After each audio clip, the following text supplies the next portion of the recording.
Hi, everybody, and a very pleasant good afternoon to you, wherever you may be, however you may be listening, however you may be viewing, for those subscribing on YouTube. God dang it. It's the Ralph Bailey Show, the host without glasses. I went, oh, it's a long story.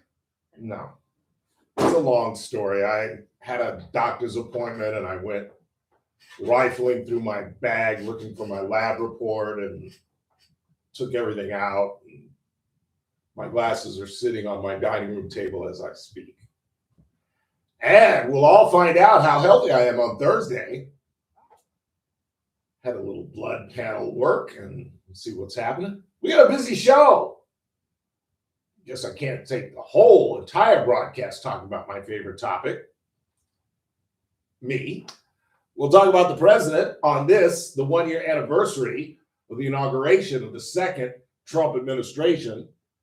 Probably not going to like a lot of what I have to say, but nevertheless, we'll get into that. Teresa Goldner, former Kern County Counsel and Special Counsel to Klein, D. Natali, and Goldner, and a former federal magistrate judge. The judge will join us, as usual, at the bottom of the hour. We'll update you on some court reports on a pair of separate DUIs, including J.R. Flores' favorite DUI convict, Madison Williams. There may be justice in the world. You remember the story, how she was being charged for a second DUI, got a year in jail, time served, probation for 7 years, but that was her second DUI. The first one hadn't been adjudicated, so that didn't count. Well, now the DA's office refiled charges on the first and kicked it up to a felony. We'll delve into that. And another deadly DUI case as well. And I'll present the Q of the D, the question of the day, Mr. Burdick. I'll ask you, of course, at CSUB graduate. God, I almost hate these. I am way too comfortable. What? Yeah, no, I was about to just in the middle of the show. So what do you think? What was you what do you think about that, Kurt? Cursive writing is being mandated in certain states. It doesn't reach California, but most of the East Coast and throughout the South, from like Maryland all the way through Virginia, North Carolina, South Carolina, Florida, Georgia, Alabama, Mississippi, Texas, they're mandating cursive writing. And as we'll get into it when we talk about it, according to some experts, there are some advantages for children in terms of mind concept in having to write traditionally as we grew up doing. And I was like, okay, I'm on board. And then I sat down and I thought about it, and I'm like, really? Isn't cursive writing, other than your signature, all but obsolete? I mean, come on. When was the last time you wrote in cursive? I can, other than your signature, I can't remember. Even the letter I wrote to my nephew over the holidays, I wrote in block letters. I write in print block letters. Everything is capitalized, but I just make my capitals a little bit larger. But other than that, all my other letters are essentially capitalized. But I don't know. We were taught it, I believe, in second and third grade, told that we would need it throughout our entire lives. This is how people write, how you need to write. Well, it used to be. And there is an argument that to read certain documents, particularly historical documents, for example, to read the Constitution, you need to be able to read cursive writing. I didn't know that if you didn't write it, you couldn't read it. I don't get that correlation. Because aren't the ABCs still at the edge of every third grade class in America? You know what I'm saying? You know, remember that? The big green A, and they had the capital in the lowercase, and it was like above the chalkboard in the front of the class. Yeah, no, it is. It's in cursive. Really? All the school, maybe that's the difference between private education and public education. Okay. What? It is. It absolutely nobody uses. And shouldn't we be focusing? And I'm doing a bit right now, but shouldn't we be focusing on reading? Isn't that the most fundamental thing about education? Isn't that the most fundamental thing that we're lacking with our children? And again, reading is something that you've got to learn early. You can't be learning how to read like in fifth grade because you missed out in fourth and fifth grade on other things that kids are conceiving and understanding, and you're just learning how to read now. No, you got to be able to read by third grade. This is crazy, in my opinion. We'll get into that. And of course, I'm sure most of you have seen what the hideous, despicable, god-awful human being that is Don Lemon did over the weekend, invading a church in St. Paul, Minnesota, with a group of protesters who disrupted the church service. And Lemon went as kind of he calls himself a journalist. But, and then of course, at the end of the day, as we'll get into when we talk about it, he leans on that crutch of his, I'm a black gay man. That's why they're targeting me. Because now he's trying to back away from it and say, well, why am I the face of this thing? I was just covering it. And he talked to the pastor, who the reason they targeted his church apparently is because he does some part-time work for ICE. So they targeted his, can you imagine? And you know what the first thing that came to my mind, and again, this is racist Ralph, but I was like, damn, I wish he'd gone into a Black Baptist church. I wish they would have tried to interrupt a Black Baptist church. That would have been something to see, because the old women of the church would have taken, you wouldn't have to lean on the pastor to do anything. The women of the church would have stood up and be like, not in Ebenezer Baptist Church forced congregation. No. And he's just an absolute despicable human being. You'll hear from Don Lemon. And of course, the Raiders' first round draft pick showed why he will be the first round draft pick. Did you see Mark Davis and Tom Brady hanging out on the sidelines? Like, really? That scares me, because that implies the decision hasn't been made. We're scouting him. No, Davis just wanted to be on the sidelines in a stupid ice cream vanilla suit. Dude, you're damn near 70. Stop trying to dress like you're 35 years old. I'm just saying, we'll get into that. Plus an incredible weekend of football. I wanted to cry when the Bears lost. I really did. I would have gone for it. What do they put it on, the 2 now or the 3 for the extra point? I thought they moved it up to the 2 to entice them to go for 2. Anyway, whether it's the 2 or the 3, it's 6 yards. I mean, it's 6 feet. 6 feet to Seattle. I'd have been like, gentlemen, if we can't move the ball 3 yards or 2 yards or whatever it is, Bailey doesn't know, we don't deserve to go. I thought that was their best shot. I did not think they were going to win. And the analytics says when at home, you kick the extra point. And I thought it was going to work out for them, particularly when they stopped the Rams. I don't know. And now they're calling Caleb's throw the greatest throw in over a decade. I don't know what throw they're looking at that was better. I mean, were you watching it live? Did you not think it was an absolute Hail Mary? That he was just absolutely throwing it up for grabs? And threw it 50 yards in the air. 50 yards in the air. And the other question is, how in the world did you let anybody as a D-back, did you let anybody get behind you? The only thing that can beat you is somebody getting behind you. The only way you can lose is if somebody gets behind you. And somebody got behind them, but they still hung on and won. And we'll get into that. And I started to contemplate, let's get started. I started to contemplate George Culver's interview on Friday, where George was disappointed in the Kyle Tucker signing. And I'm starting to agree with him. Like, he's a 273 hitter who's never hit higher, so we can't expect him to hit like 280, 290. So you're telling me we just paid $60 million plus a $60 million signing bonus for a guy who's probably going to hit 260, maybe hit 25, maybe 30 home runs? Really? Wow. And I guess I was just inundated with what everybody is talking about in terms of baseball, which of course is the 2027 lockout, which seems almost inevitable.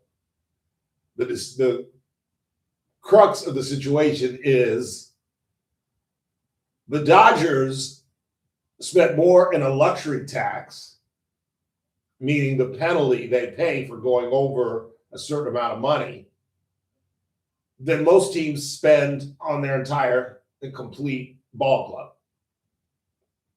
I mean, just the two between Kyle Tucker and Edwin Diaz's contracts, that's like the whole budget for some ball clubs.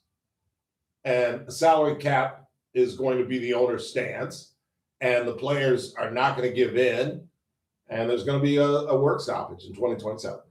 We're just getting started. We'll start with the president on his way to Switzerland and an unprecedented appearance in the press room to highlight what he called his 11 achievements in the first year of his second term. You're listening to The Ralph Bailey Show on News Talk 96.1 AM 1180 KERN. We're streaming live at kernradio.com.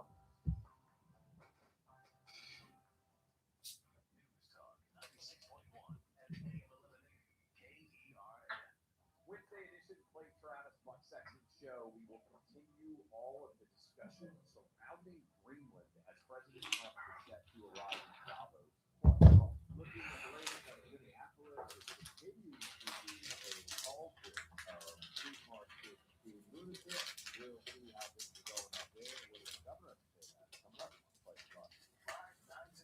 News Talk 96.1 and AM 1180 KERN. It's that man again, Ralph Bailey, for Adaptive Networks, business owners. How many times have you called your IT company? It felt like just another thing.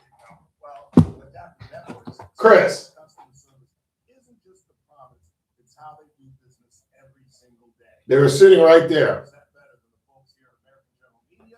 Because, I'm sorry, that's too good. They were sitting right there. I honestly didn't even know. Trivia. Sorry, guys. Is nothing. So it's do or die for us. That's why we depend on Adaptive Networks. And when you call, you'll actually talk to a real person who knows your name, understands your business, and genuinely cares about solving your problems. No phone trees, no runaround, no attitude. That's what Adaptive Networks are all about. Call today at 661-241-0638. That's 241-0638. Join the IT network that American General Media uses every day. Meet Paul Sheldon's client, Guy Picard. Hi, my name is Guy Picard, and I am very happy that I found Paul Sheldon. What a relief it is trying to turn 65 and find somebody like him to help me navigate this industry. I think that it's really important that you look at all of the options that you have and then give Paul Sheldon a call, because he will create a plan that fits your budget and fits what you're trying to achieve as far as trying to get the best possible medical care that you can have. So I'd like to recommend Paul Sheldon to any of you out there that are trying to navigate the medical industry turning 65. Give Paul Sheldon and his staff a call. They are awesome. And I'd just like to say, Paul and your whole entire staff, you guys rock. When Medicare matters, our team has the answers. Team Paul Sheldon. 398-2298.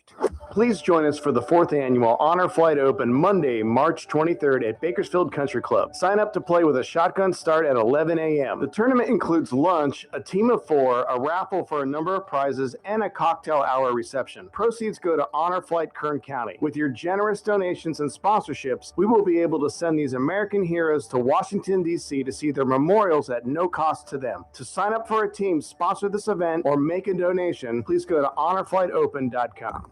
honorflightopen.com. This Valentine's Day, give them the gift that gets the blood pumping to all the right places. Long drives, soft strokes, and the performance to last all 18 holes. Whoa there! Get your mind out of the bunker and onto the green. It's the Central Coast Golf Cart, the only gift that guarantees everyone scores this Valentine's Day at 11 great California golf experiences. CentralCoastGolfCart.com. Love is a game played better on the course. CentralCoastGolfCart.com. The Clay Travis and Buck Sexton Show, live 9 to noon. Now, back to the Ralph Bailey Show on News Talk 96.1 and AM 1180 KERN. Once again, I forgot my music list. I added to it over the holidays, too. Forgot. All this talk of golf, and I did not play one hole. Wow. We had a 10 o'clock tee time Saturday, and I went outside at 9 o'clock, and it was foggy, let alone freezing. No, that's true. It was very, very foggy. So I called Mike, and I just said, dude, I come on. I can't do it. He wanted to play. I was shocked. And then, the next day, Swain and those guys tee up at 8 o'clock. How could you see your ball through that? I really don't know, especially Sunday at 8 o'clock. I don't know how. Maybe they back it up a little bit, but those guys are diehards, man. I mean, just like neon colored? No, I'm the only one I'm not the only one. There's a couple other guys that use the yellow ball. I use the yellow ball. Oh. I've stolen it from Freddie Couples. And that's not why I do it. I did it because before I got my cataracts, I was having problems just finding my golf ball. It was really bad. It was really bad. Like, I was not fun to play golf with. I could not see the ball leave my club. I would hit a good drive and be like, y'all see where that goes? They're like, wow, it's right down the middle. I was like, oh, it was bad. It was really bad. But then I got my cataracts done. And by the way, I brought my glasses. They were sitting right in front of me. Today, the president did an unprecedented move by addressing the reporters in the press room, not in the Oval Office as he was wont to do, or out in the Rose Garden, or as he's getting on Marine One. He went in to highlight the accomplishments of his first year in his second term. And, I'm not going to call the first year a failure, but I'm going to say, as a person that voted for Donald Trump, it's been disappointing. I think he had an unbelievable opportunity, just as Ronald Reagan has. When you get elected president of the United States, whether it's Franklin Roosevelt or whoever it is, you want to follow a failed president. You don't want to be Lyndon Johnson and follow a legend. You know what I'm saying? You don't follow John Kennedy, although Johnson was able to get some legislation, in particular, the civil rights legislation, through on the use of the martyr of the dead president. But you don't want to follow somebody like that. You want to follow a Jimmy Carter. You know what I'm saying? You want to be Franklin Roosevelt and follow Herbert Hoover, who did absolutely nothing to either prevent or stall the 1929 crash. And the president had the great opportunity of following Uncle Fluffy. I mean, come on, anything would have been an improvement. And to go in and do what the former president said he absolutely could not do, and obviously that is close the border, he owned it. He owned it. And now I think the ICE situation, no matter what side you're on, he's lost that issue with the American public. Even now, Republicans are saying they don't like what they're seeing. They don't like seeing women being yanked out of their vehicles. And today he tried to thwart that by highlighting some of the people that they are capturing in these neighborhoods. In other words, people that these protesters are essentially protecting. If they're targeting a sex offender and you're trying to prevent them, Renee Good, from getting to that sex offender, you're defending violent criminals. I know they're using it all totally based on the idea where you're going to get the housekeeper or the gardener or whoever, an honest citizen who's making a living. No, in most of these targeted raids, they're getting violent criminals who are not here just illegally, but have taken advantage of the situation and have gone on and committed crimes. And of course, what everybody's talking about, I buried the lead, is his incredible devotion to acquiring Greenland, which I just don't understand. I really, really don't. And they're all tying this to his desire for the Nobel Peace Prize. And then he accepted it from the Venezuelan woman, which I thought was kind of bizarre. You know what I'm saying? Taking like a secondhand award. And yet, while he's saying it's not tied to his anger at not getting the Nobel Peace Prize, in fact, I think we've got some audio. Here is the president. This was from yesterday, getting on Marine One.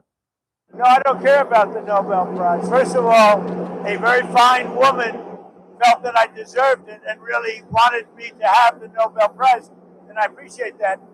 If anybody thinks that Norway doesn't control the Nobel Prize, they're just kidding. They have a board, but it's controlled by Norway, and I don't care what Norway says. But I really don't care about that. What I care about is saving lives. Then why are you talking about it? And why are you blaming the Norway government? And another fact that you should be aware of, just so that we know the facts, he wasn't even eligible for it. The submissions for the year 2025 expired January 11th, 2025. Some, 10 days into his administration? He wasn't even eligible for it. And then he writes to the Norway government, considering your government decided not to give me the Nobel Peace Prize for having stopped 8 wars plus, I no longer feel an obligation to think purely of peace. He's alluding to Greenland. And then he writes again, Denmark cannot protect that land from Russia or China, and why do they have a right to ownership of it anyway? So now he's questioning their ownership of it, and he's saying, since you dogged me on the Nobel Peace Prize, what's the phrase? I no longer feel an obligation to think purely of peace. And of course, now, so let's assess this after a year. So now we're in the process of destroying Las Vegas because their biggest nation of tourists, Canada, hates us. And that's not the only reason Vegas is stumbling. They have the rates and the $50 to park your car, and you get a $150 rate for a hotel. You get there, it's $210. But that's part of it. Canadians ain't going anymore. And now we've pissed off the Western Europe. I don't have time, but here's just one parliament member talking about the way they're looking at the United States. President Trump is acting like an international gangster. Threatening to trample over the sovereignty of an ally, threatening the end of NATO altogether, and now threatening to hit our country and 7 European allies with outrageous, damaging tariffs unless he gets his hands on Greenland. This is an incredibly grave moment for the United Kingdom, Europe, and our world. Without provocation or justification, the President of the United States is attacking our economy, our livelihoods, and our national security. Trump has put British businesses and jobs on the front line in his unprovoked aggression. So we've got Canada pissed at us. We've got most of Western Europe pissed at us. And now the Parliament is putting pressure on the Prime Minister because, as you'll hear a little bit later in the program, they think that he's been coddling Trump instead of confronting him. So it's becoming a political issue in Britain, which is going to force them to stand up to Trump. I just don't understand it. And if you disagree with me, then explain to me, why are we pissing off our allies? It just seems to me makes no sense. And we can defend that area and not have to own Greenland, and certainly not threaten an ally with troops. And I'm telling you, if we go in there and 5 Americans die in Greenland, Gavin Newsom will be the president in 2029. One of our favorite guests is here. Teresa Goldner joins us next.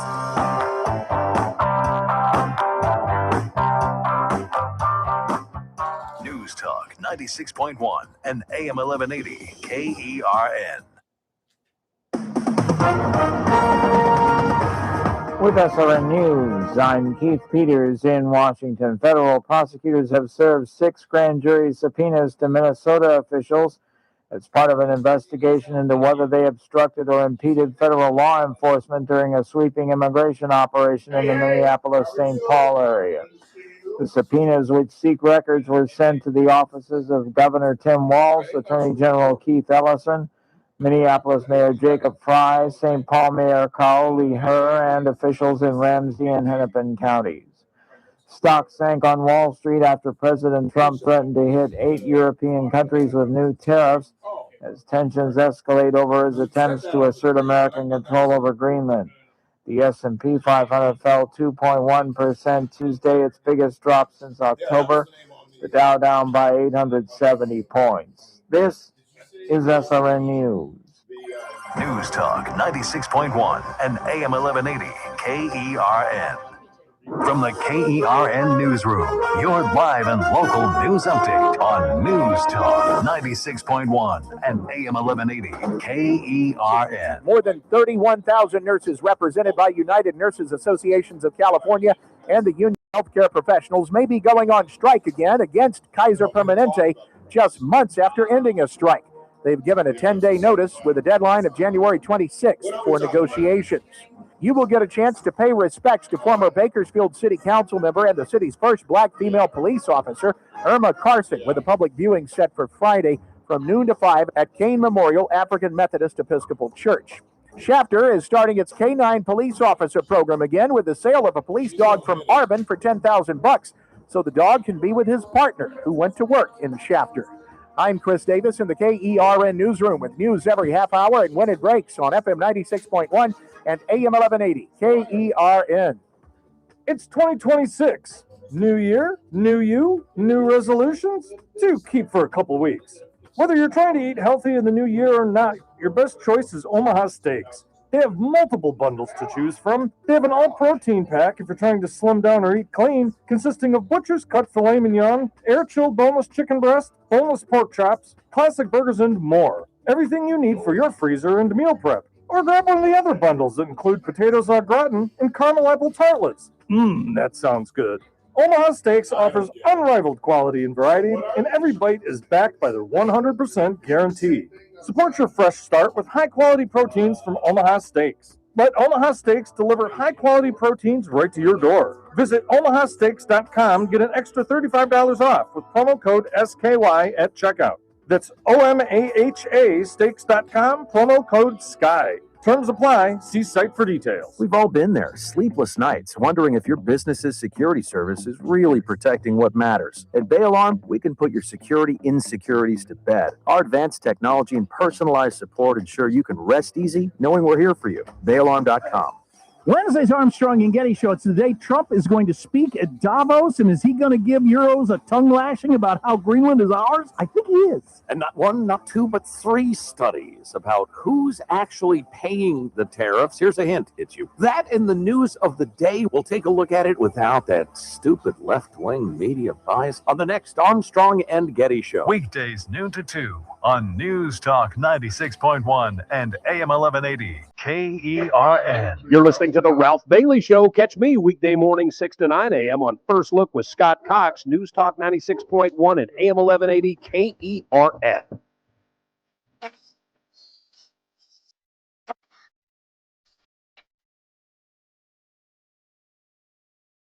So stupid. It's a Tuesday, which means, as those of you who are viewing on YouTube can see, our former federal magistrate Judge Teresa Goldner is live in studio. How are you? I'm doing great, Ralph. How was your King weekend? I was in San Diego all Really? weekend. I had so much fun. I went to the Southern California Writers Conference. And it was Really? on Friday, Saturday, Sunday, and I spent the night, stayed over on Monday. It Now, was how would fun that get on your radar, and why would it prompt you to go down there? because I like to write. Really? I've been to a lot of writers' conferences. I think I'm a writers' conference junkie. I like to go to them. They're fun. And what does one learn at a writer's conference? Well, there's 2 sides to writing. There's this is what you learn. There's a business side to it. How you get how to get an agent, how you promote your book, how you Okay. find a publisher, all that kind of stuff. That makes sense. That's the business side. But before you get to the business side, you got to know how to be a writer. The creative side. Yeah, and so I like to go to the classes on the creative side. I mean, I've done some of the business things, but I like the creative side where you can have all kinds of issues. How to kind of your storyline, how to write points of view, how to come up with characters, secondary characters. What I did this past weekend was really interesting. I went to something called the Novel Boot Camp because I'm writing a novel, and I wanted. Really? I didn't know that either. Yeah, thank you very much. Do we know the topic of the novel? It's a crime story. I'll just put it that way. Really? It's going to be fun. I mean, not fun, but interesting at least. Okay. It's actually pretty much already written, so I'm trying to tighten it up. Really? How long did it take you to write this thing? 3 years. How long is it? I don't know the word count right now. Like I don't know. Word 200,000 count. words? Yeah, that doesn't compute. Okay, well. You don't know I how many pages? I don't know how many How it pages. translates into pages? No, I don't know how many. Huh. But I went to this thing called Novel Boot Camp, and it was How do you count the words? on your computer. There's a Oh, program I that lets you forgot, do I that. forgot. Yeah, I write longhand. Wow, you I got can't write to on you got to the do all computer. this stuff on the computer. You can write longhand, but then you got to put it on the computer. Yeah, true. This thing called Novel Boot Camp was fascinating. It was 2 full days we were in this hotel in San Diego in the executive boardroom, this big giant table, 10 people, and all we did was go through all of the elements of how to write a novel, and then we workshopped everybody's book, and that was really good.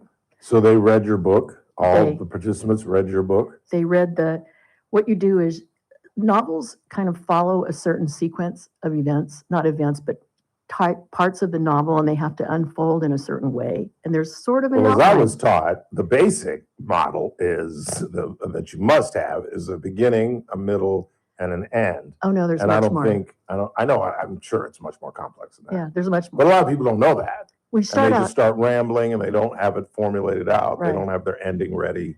and well, they call that the beats of a novel. And it's not like a rap beat, a music beat. Right. It's the how you move from this element to this element to this element. And usually there's about 14 beats in a novel. And so we went through everybody's beats, and we had to take each one of our beats and summarize them, and then read them to the group, and then the group would, tear it apart if they wanted to. Did they tear yours apart? Yeah, it's good. You want them to tear it apart because they give you all kinds of really good ideas and ways to change it a little bit. So you knew going in when you started writing that there are 14 beats? I didn't know that. I didn't know that until I started going to writers' conferences. And that's when I learned about all of this. That's how you learn about it, by going to the content part, the skill part about writing. So it's really fun. It's really, actually, I really like it. It's a lot of fun. I had a great time. And I've always wanted to write. I've always wanted to write my story, but Your story would be such a good one. It really Yeah. would, Ralph. I mean, why don't you go to a writers' conference? They're really fun. Yeah. It's great. And you meet all kinds of really interesting people. This one person I met, he was the main speaker, and I've already forgotten his name, but he's a horror writer. He's a big horror writer, kind of BFFs with Stephen King. He was the main dude at the conference, and he talked about his path into becoming a writer. And then they had another woman who was on the second day. To me, she wasn't as interesting. She writes about the paranormal. Really? She's written, I don't know, like 50, 80 books on the paranormal. I asked her, at the end, they always ask for questions. And you know how when sometimes there's a lot of questions and sometimes there's not a lot of questions. And then there's that awkward moment when somebody has to, someone should raise their hand and ask a question. So nobody was asking. So I put my hand up and I said, I have a question. I hope you're not offended by my question. Do you believe in the paranormal, or you just think it's a really interesting topic? What'd she say? What do you think she said? Oh, she totally believes. She said, I have a buddy that works for UCLA. It's paid. It's called whatever the term is, his title. I keep forgetting. But he's paid to go around the country searching for ghosts. Really? Well, Yes. that's what she said. And he gets paid by Wow. UCLA. Wow. What does he do? He has a title. What is the title for a ghost searcher, Mr. Ghostbuster? Yeah. Para something. Investigator. Yeah, and he gets paid extremely well. He spends most of his time in Europe. Wow. Yeah. Well, do you know who Teresa Caputo is? No. She is the Long Island medium, and she used to have her own show on one of the cable channels. Yeah. Really big. I mean, she's very, very popular. She's been to Bakersfield, I think, at least 2, maybe 3 times. And every time she comes, she goes to the Padre Hotel. Which is definitely was haunted. She has confirmed that it definitely is haunted by the spirit of a young girl who died in a fire in the Padre Hotel. And it's supposed to be it's on a certain floor. I don't want to say what floor it is. Oh, you know about that? Well, Roxana, her aunt ran the Padre and and later married Grace. Mr. Was her name Grace? No, it was I remember. I do remember that. I should know her name. Yeah. I should know her. She was You knew her. You were a witness at the wedding, weren't you? Yes, I was. And she was extremely kind to me. She's a beautiful, wonderful woman. Well, did she think And the Padre? Roxanne lived there for like 8 months. I didn't know on the that. top floor. And On the 7th floor? Yes. Ooh, And Roxanne swore it was haunted. Swore. Is it like room 703? I can't remember, There's a but specific yeah, room. it's a huge suite. And people have gone into that room and run out at night, not been able to spend the night I'm there. telling you, and I was like, I would ask her like, "Are you being serious?" And she goes, "I am being totally serious. Not only I have seen a ghost, my sister saw a ghost, my mother. I mean, they were serious." Well, the Long Island Medium says the Padre is definitely haunted. And in fact, I read an article that said the Padre Hotel is one of the top 10 most haunted hotels in Southern California. How do you like that? I don't buy it. I don't buy it. Well, this woman who's the paranormal writer said her answer to my question, do you believe in the paranormal or you just think it's interesting? She said, I believe in ghosts and I believe in spirits, but I don't believe in werewolves. Oh, well, there's something. I thought just that was cute. I just no. That the dead come back You know what I would in a love? spirit? Like why I would love to see my dad. I would love for him Have to you haunt ever me. been to a seance? No. Oh, Actually I wow. have. Oh my Actually I gosh. have. Actually I have. Really? It was the silliest thing I've ever went to. Oh, I didn't take it seriously and it just seems silly. well, I think a lot of depending on whether you believe it or not, I think it's silly too, but it's fun. I used to, every year for a while, I would go with some girlfriends to New Orleans for 10 days at Halloween. And we would stay in the, the Orleans Hotel on the corner of Orleans and what's the main drag in Bourbon Street? Bourbon. It's the Bourbon Orleans Hotel, and it's right there on the corner. Yeah. And we would stay in this suite on the 2nd floor so you could see everything. It had a balcony where it wrapped around the balcony, and it was so much fun. We used to go to every single paranormal party that you could think of. We went to the Witches Ball. We went to the Vampires Ball. We went to everything. We would get all dressed up. I even competed in the Witches Hat contest one year. Good Lord. I thought I was going to win. I found this woman who made witches hats on, what's that one? Not eBay, but one of those ones, you can. Yeah. And she made me this incredible witch's hat that was beautiful. And it had kind of twirled around and it was all sparkly and had all these netting things on it. And I thought I was just really hot. I had the best witch's hat. So they make you go up into you're in front of all these people. There's a couple hundred people that go to this ball and it's really fun. And you have to go on this stage and sort of walk around and model your hat. Oh my God. So I actually. You're just as strange as I am. So I never knew that. I actually did it and I thought I was going to win. I got my butt kicked. These other women had the best hats in the world. They were like huge hats with like forest scenes in their hats and, animals and stuff. My hat was so boring. I didn't do that contest anymore. I was actually embarrassed. I shouldn't have even participated. They were way out of my league. Okay. So are you going to get this thing published? I hope so. Oh, Have yeah. you reached out to publishers? I have been working with an editor for a long time, and she has a connection with a publisher in New York, and she's willing to help me as long as I See, pass this is muster. why I could never get into it, because I could never afford all these things. You need an agent, you need a publisher, and then for what, at the end of the day, if nobody wants to read about my Ralph Bailey's life, I don't think I'm that interesting. I think really you don't. are. I think you are. Let me just, I don't think Ralph Bailey personally is that interesting, but I think my life and my parents' life and how it all worked out is an interesting story. I really do believe that. Ralph, I think so too, for what I know about you and your life and your parents' life. And, people think that they're boring, but they are not boring. Their lives are I'm not boring. No, but I think you're my not. life's travels have been interesting. I and think how you I should write ended it. up where I did after just wanting to write for a newspaper.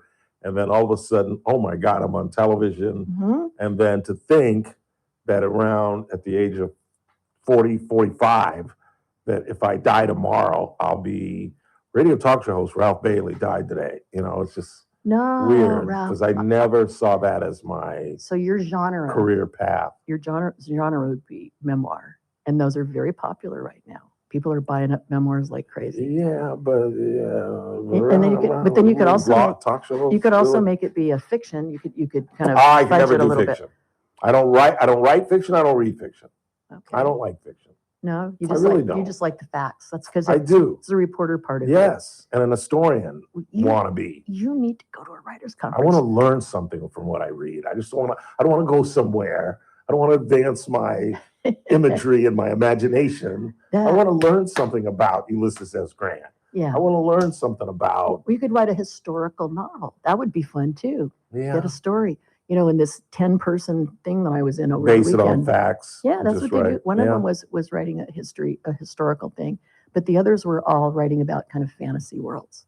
Mine was more factual based, but everybody else had a kind of a fantasy world that they were writing about. Some were kind of like Mad Max stories, that sort of thing. But go to a writer's conference, you'll get addicted. I swear. I didn't know anything about them. Oh my gosh! This is the first time I've ever heard about it. One of the first. How did one- they get on your radar? I just Googled writers' conferences, and this was 10 years ago. And actually, one of them ended up resulting in me going to Morocco with 7 other women. Yes, for a writers' retreat.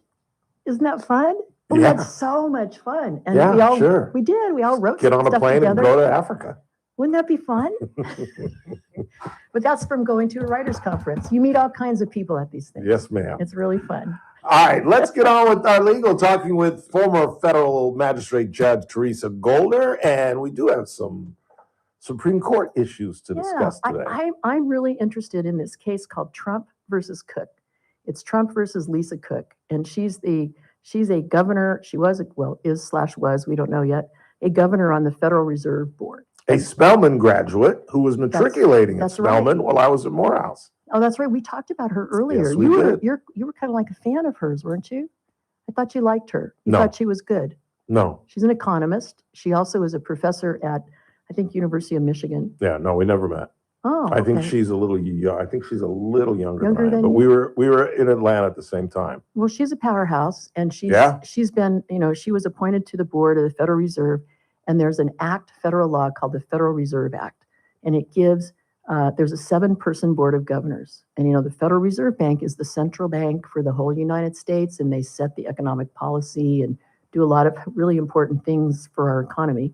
including setting interest rates. And Trump wanted her off the board. This is really the no. Trump wanted Jerome Powell off the board, who's right, the but he also chairman. wanted her off Well, the board. This is He kind was of on the record saying that. well. This is kind of the issue, whether it's a pretext or if he really did, because it started at the beginning of President Trump's administration. He was complaining about interest rates because Jerome Powell wasn't setting them the way he wanted them to be set. Right. And so as he kind of had this back and forth between him and Jerome Powell. And then the next thing you know, this guy named Bill Pulte, who's the director of the Federal Housing Finance Agency, pulls up one of Lisa Cook's mortgage applications for one of her 3 places that she owns in the United States and decides that she has committed mortgage fraud. Which I think highlights how common that crime is. Because whenever the Trump administration wants to go after somebody, that's where they go. That's what they did. And they caught Letitia James. Guess who else they caught? They caught Fonnie Willis. And they caught someone from California. Or they alleged to catch him, Adam Schiff. Oh, that's right. Adam Schiff, the beloved Adam Schiff.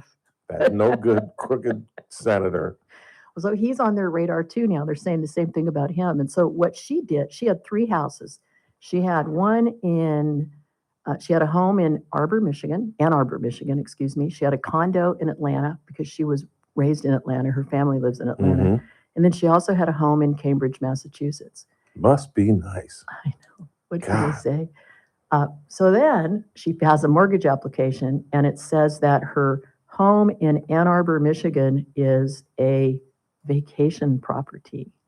And not, I know it says it's her vacation property, not her primary residence, because you get a better deal on if you call it what she was calling it. So they were saying that no, that was a misrepresentation to a lender in order to get a better interest rate. And so she does live in Ann Arbor? Well, she says she does, but she says that she uses her Atlanta home as just a regular resident when she goes and hangs out with her family down there. Her home in Cambridge, she used to live there, and it's a rental. And now she says she really does live in Ann Arbor, Michigan, and that's her residence, even though she's on the Federal Reserve Board. Which is in the DC. District of Columbia. Right. Yeah. So there is a document, and that's the one that Bill Pulte pulled up, where she actually said, she misrepresented what this was. And then she went out and hired a couple of big, powerful lawyers, including Abby Lowell, who represented Hunter Biden. Hunter Biden, remember all that? Oh, yeah. And so he's, coming down hard. They filed all their pleadings with the court. It's now up in front of the Supreme Court. It's set for oral argument tomorrow morning at 10 o'clock. Now, how did this get all the way to the Supreme Court? Well, I'm really glad that you asked me that. That's why I get a check every 2 weeks. Thank you. Well, it started out in, he gets into this fight with Mr. Powell. The next thing you know, Trump sends a letter to this woman, Lisa Cook, and he says, I'm firing you. And I'm firing you because I think you are incompetent, and I think that you've committed mortgage fraud, and I think you've done bad things, and I don't think that you should be a person that should be on the Federal Reserve Board. And she, 3 days later, she sues him. She sues the Trump administration and says, I call BS on that. You don't have the right to fire me under something called the Federal Reserve Act. And that's the one that gives them the 14-year terms. But it also says you can only fire Federal Reserve governors for cause. For cause, those famous 2 words. And yeah, I've been there. Oh, have you? Yes, have you litigated for cause things? No, I got whacked for cause by a despicable general manager of a local radio station. Really? Who some years later, and obviously some years past, asked me to come to his Rotary and speak. Oh, Ralph. Yeah, it's a true story. Did you forgive him? Did you speak at his Rotary? Yes, my general manager at the time, when I was working at Buckley Radio, talked me into going. Did he ever apologize to you? No. He said, be the bigger man. Oh, and I went. It's always good to be the bigger man or the bigger woman. I guess. Or the bigger person. I guess. It's good. Yeah, I wanted to punch him in the face. But you didn't. Because he didn't just fire me, which has happened before, naturally, in this genre, this business. Yeah. But yeah, to fire me for cause, I thought that was especially, that kind of hurts. Yeah. Well, here, the reason how it got up to the Supreme Court, is she sues in federal trial court back in DC, in the DC circuit. Right. Or DC. And then she actually gets an injunction issued against the Trump administration where They said, no, you can't fire her yet. We have to hear about this case. So they put a freeze on it. They put an injunction I remember. on the firing. And then Trump goes to the DC Circuit Court of Appeals saying, that's outrageous. We want you to put a stay on the stay. We want you to stay the injunction. And this court said, no, we're not going to do that. So now they're up at the Supreme Court, and the Supreme Court is going to decide really 3 different issues in the case. And the first one has to do with whether or not, what is for cause under when you're a member of the Federal Reserve Board of Governors? Is it for cause as based on the statute and common law, which are cases that have come up all through the years? Or is it what Trump says firing for cause means, which is a really broad definition? And I wanted to kind of go through that really quickly. Under the Federal Reserve Act, it says for cause includes inefficiency, neglect of duty, or malfeasance in office. Those are the 3 things. Basically, it has to deal with your work on the board. Right. Malfeasance in office, Right. not in your personal life. Right. So that's a biggie. That's why I think she's going to win. We were talking before we went on the That's air. so. Well, And Trump, I think she's going to win, even Trump- with a conservative pro-Trump court. you think, I don't know. Yeah. Trump is saying that for cause actually gives him, remember, he's the president, he's in charge of the executive branch. And the question is the Federal Reserve branch part of the executive branch, or is it kind of like this thing in between? I think it's in between. Yeah, that's because it has its own It's independent. laws. Yeah. Right. So he says that for cause gives him broad latitude, including the right to fire for misconduct, incompetence, failure to perform statutory duties, and any other faults implying unfitness for office. And that's where he really goes after her, is the unfitness for office. Because he, in this letter that he sent her, 3 days before she sued him, after he sent the letter, he says that because of her, and I'm quoting, deceitful and potentially criminal conduct in a criminal matter. And he's talking about the mortgage fraud thing. The American people cannot have confidence in her integrity. He also finds that in his letter of firing her, at a minimum, her gross negligence in financial transactions calls into question her competence and trustworthiness as a financial regulator. Well, was she lying? She says in her pleadings in front of the Supreme Court, and Abby Lowell, he's her lawyer and he helps her with all these pleadings. Another reason I think she's going to win. He's not going to be the one arguing this in front of the Supreme Court. She has a former attorney general arguing it, but Abby Lowell was very involved in kind of the PR part in doing the pleadings. Absolutely. He says that they're claiming that the Trump administration has actually cherry-picked the evidence and looked at only one part of the loan application documents, and that other parts of the loan application documents indicate, and I don't know what exactly they say, that is not a vacation home, that was her primary residence. And so it's a matter of evidence, and which is another question that the court's going to have to decide is she entitled to notice and a hearing before she gets fired? Because usually when you're a government official and you hold a term of office for a set term, that's considered a property interest under the law. And so you have your due process rights get kicked in, which means that you're entitled to notice and an opportunity to be heard. She didn't get that. She just got a letter saying, you're done, you're canned.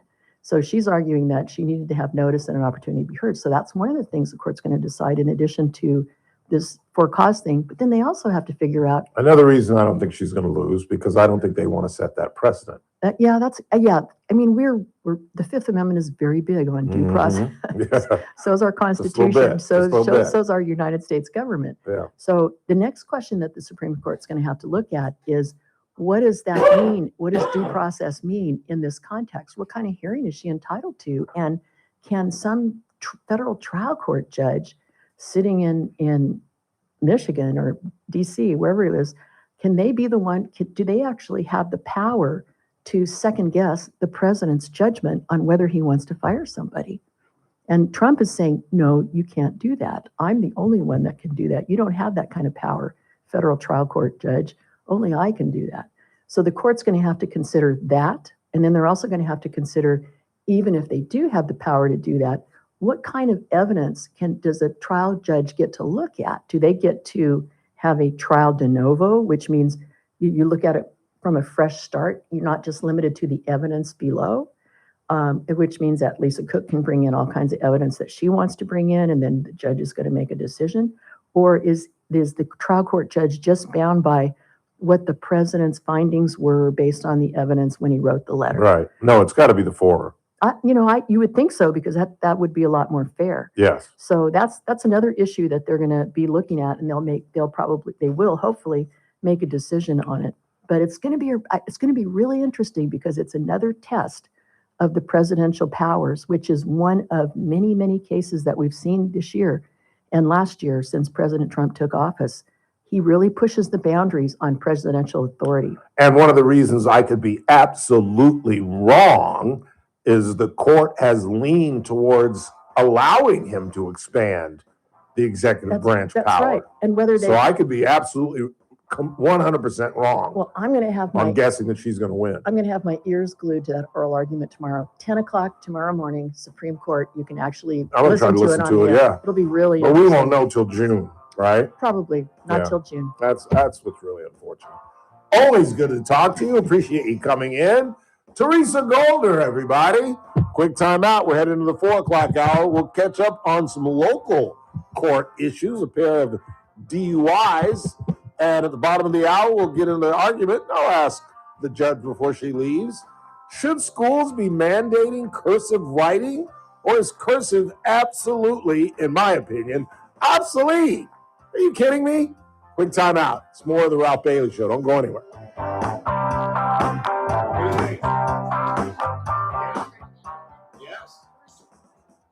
This is AM 1180 KERN. Green Acres. This is 96.1 FM. In Bakersfield. Online at KERNradio.com. News this hour from Town Hall. I'm Keith Peters in Washington. President Trump marked his first year back in office with a marathon press briefing. White House correspondent Greg Clugston reports. In a 1 hour, 21-minute monologue, the president listed his administration's actions over the past year, from executive orders to health care and tariffs. He summed it up this way. We have taken a mess and made it really good. It's going to get even better. On his desire to seize Greenland, the pressing news issue of the day, the president insisted that he will work something out with NATO allies, all of whom stiffly oppose an American takeover of Greenland. Greg Clugston, the White House. Ukraine's leader may bypass the World Economic Forum at Davos because of continued Russian attacks on his country. Correspondent Charles de Ledesma reports. Russia bombarded Ukraine with more than 300 drones and ballistic and cruise missiles in its latest nighttime attack on the power grid, President Volodymyr Zelensky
and the deadline is January 26th. They claim Kaiser Permanente is prolonging the negotiations. Back on September 26, 2024, a woman was murdered in the area of Ash Road and Bear Mountain Boulevard. At that time, police believed Mauricio Juarez was their man, but they had to let him go. Now they are after him again, with a first-degree murder charge filed against him late last year, according to KGET. He has not yet been listed in police custody since a new warrant was issued for his arrest. Many of the people arrested on low-level offenses by Bakersfield police are having to go free because of a lack of space at the jail.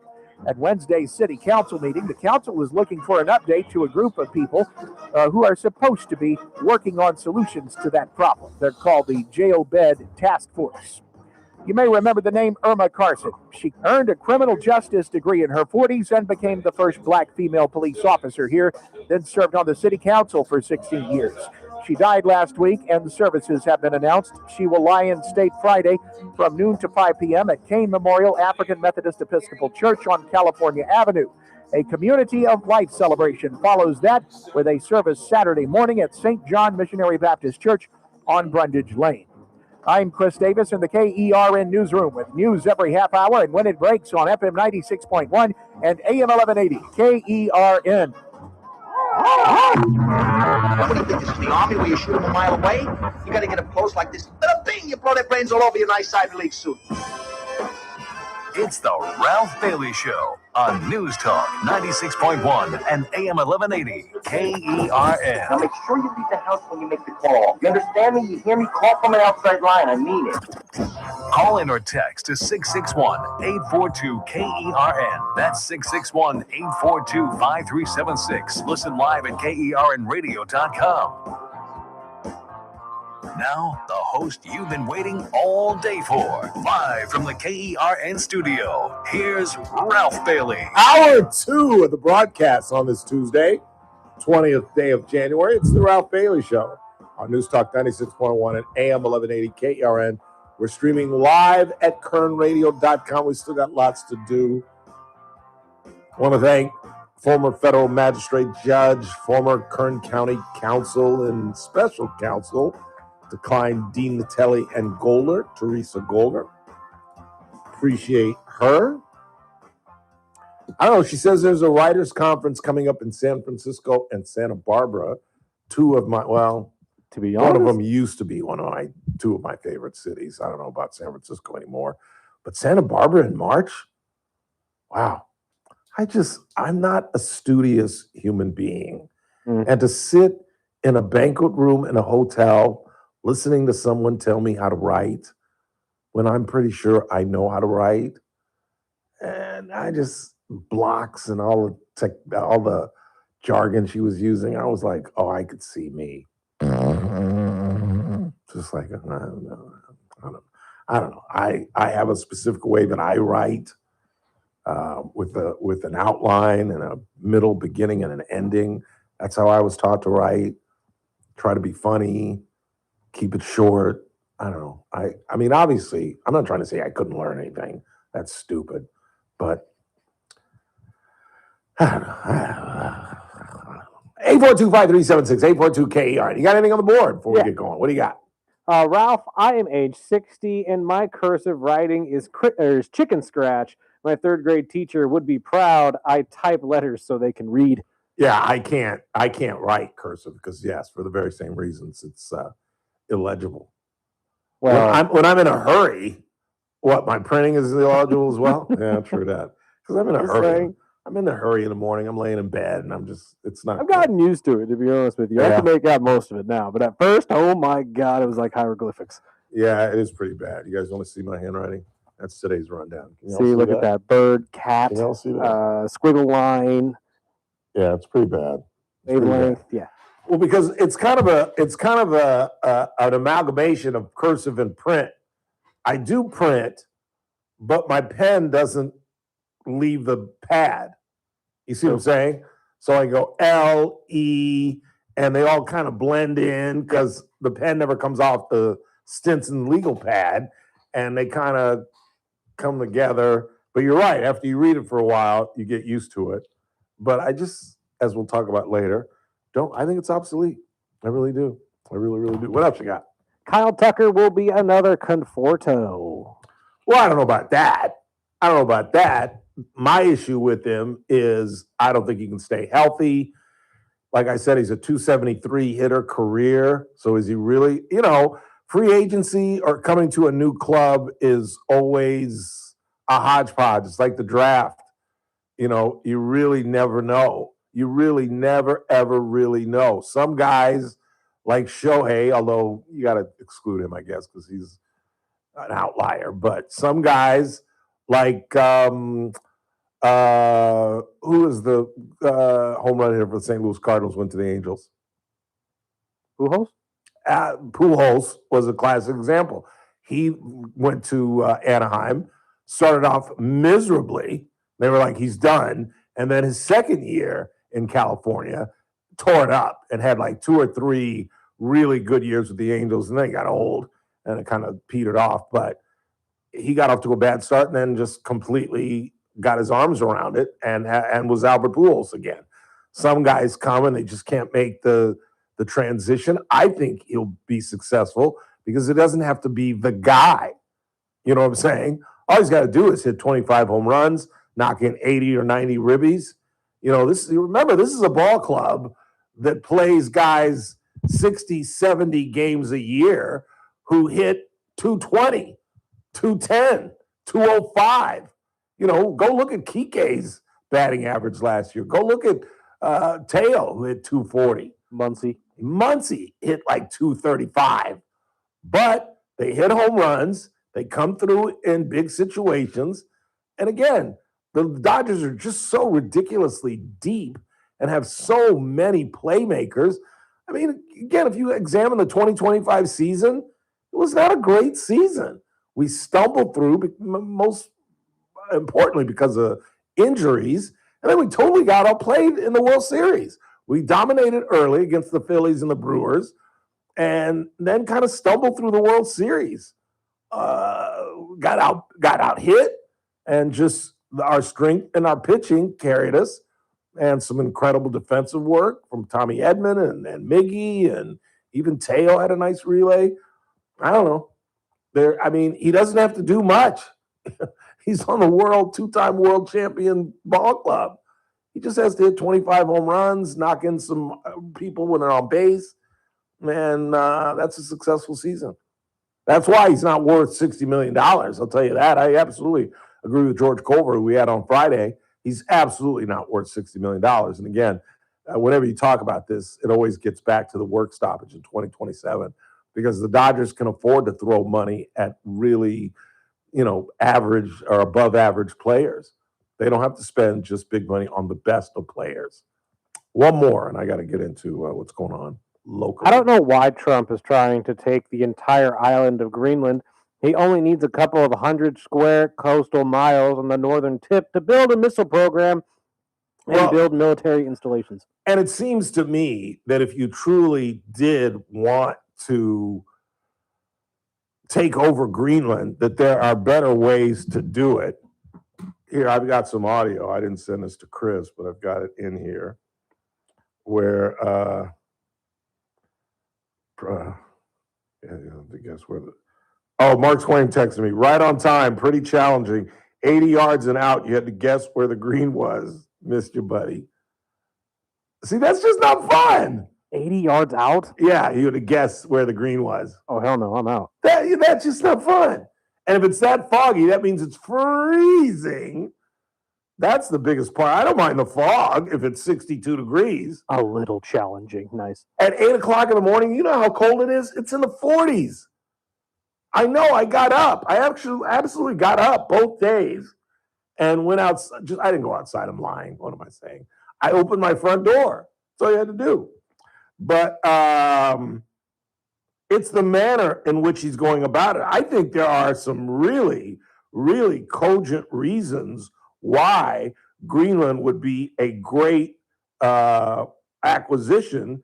In fact, here is an expert on British television being interviewed about that. Do you understand Trump's desire to own it? Yes. Why do you think? Do you think it's because of the minerals, or do you think it's because of something else? I think it's mainly due to three things. I think it's due to defense. Yep. You just see it right now when the ship was captured, or the Russian ship. This was done next to Iceland. The fighter just came to Iceland and via Greenland, right? So that is clearly something that he's concerned about. It's about the mineral resources, for sure. And it's about shipping routes, right?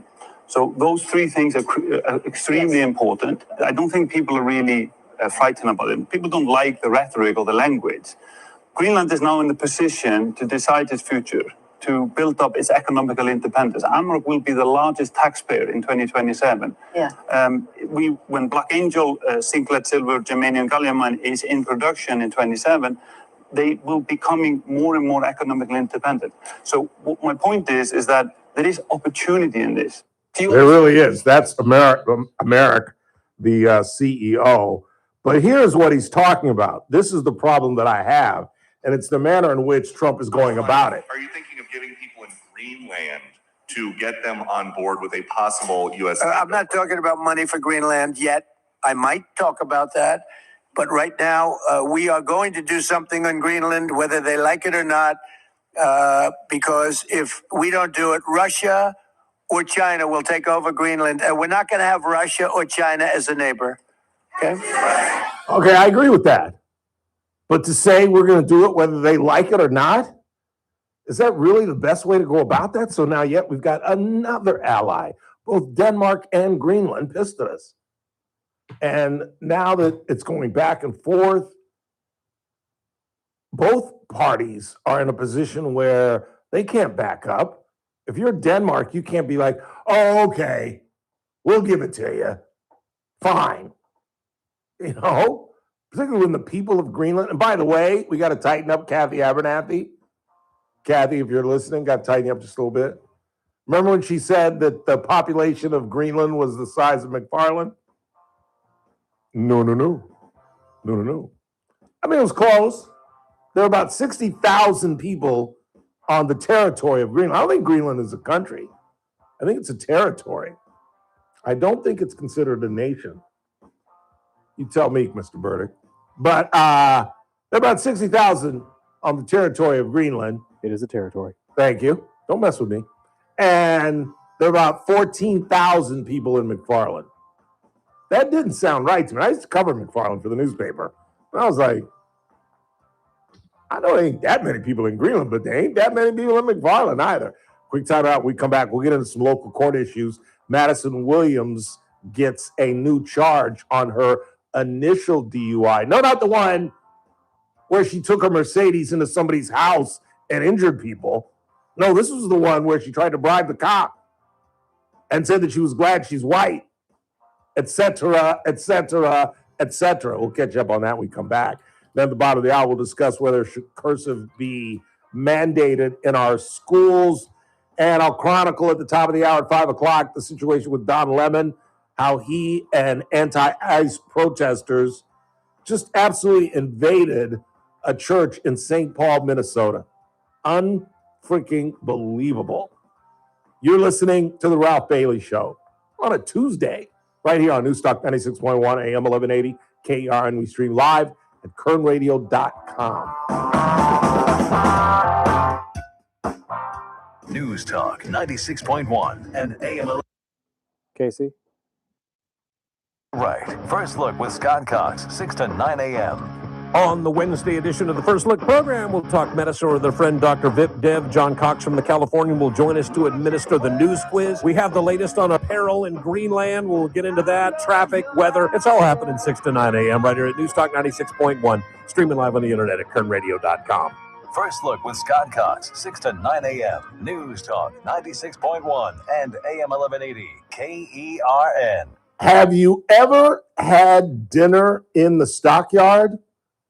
Cassie Biddle's speakeasy-like bar right next door to Casey Steakhouse on F Street.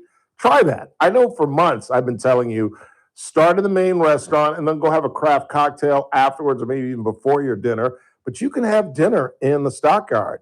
And don't forget, Thursday, Fridays, and Saturday nights, they're providing live music. And like I said, they have different craft cocktails, and it's a beautiful banquet room.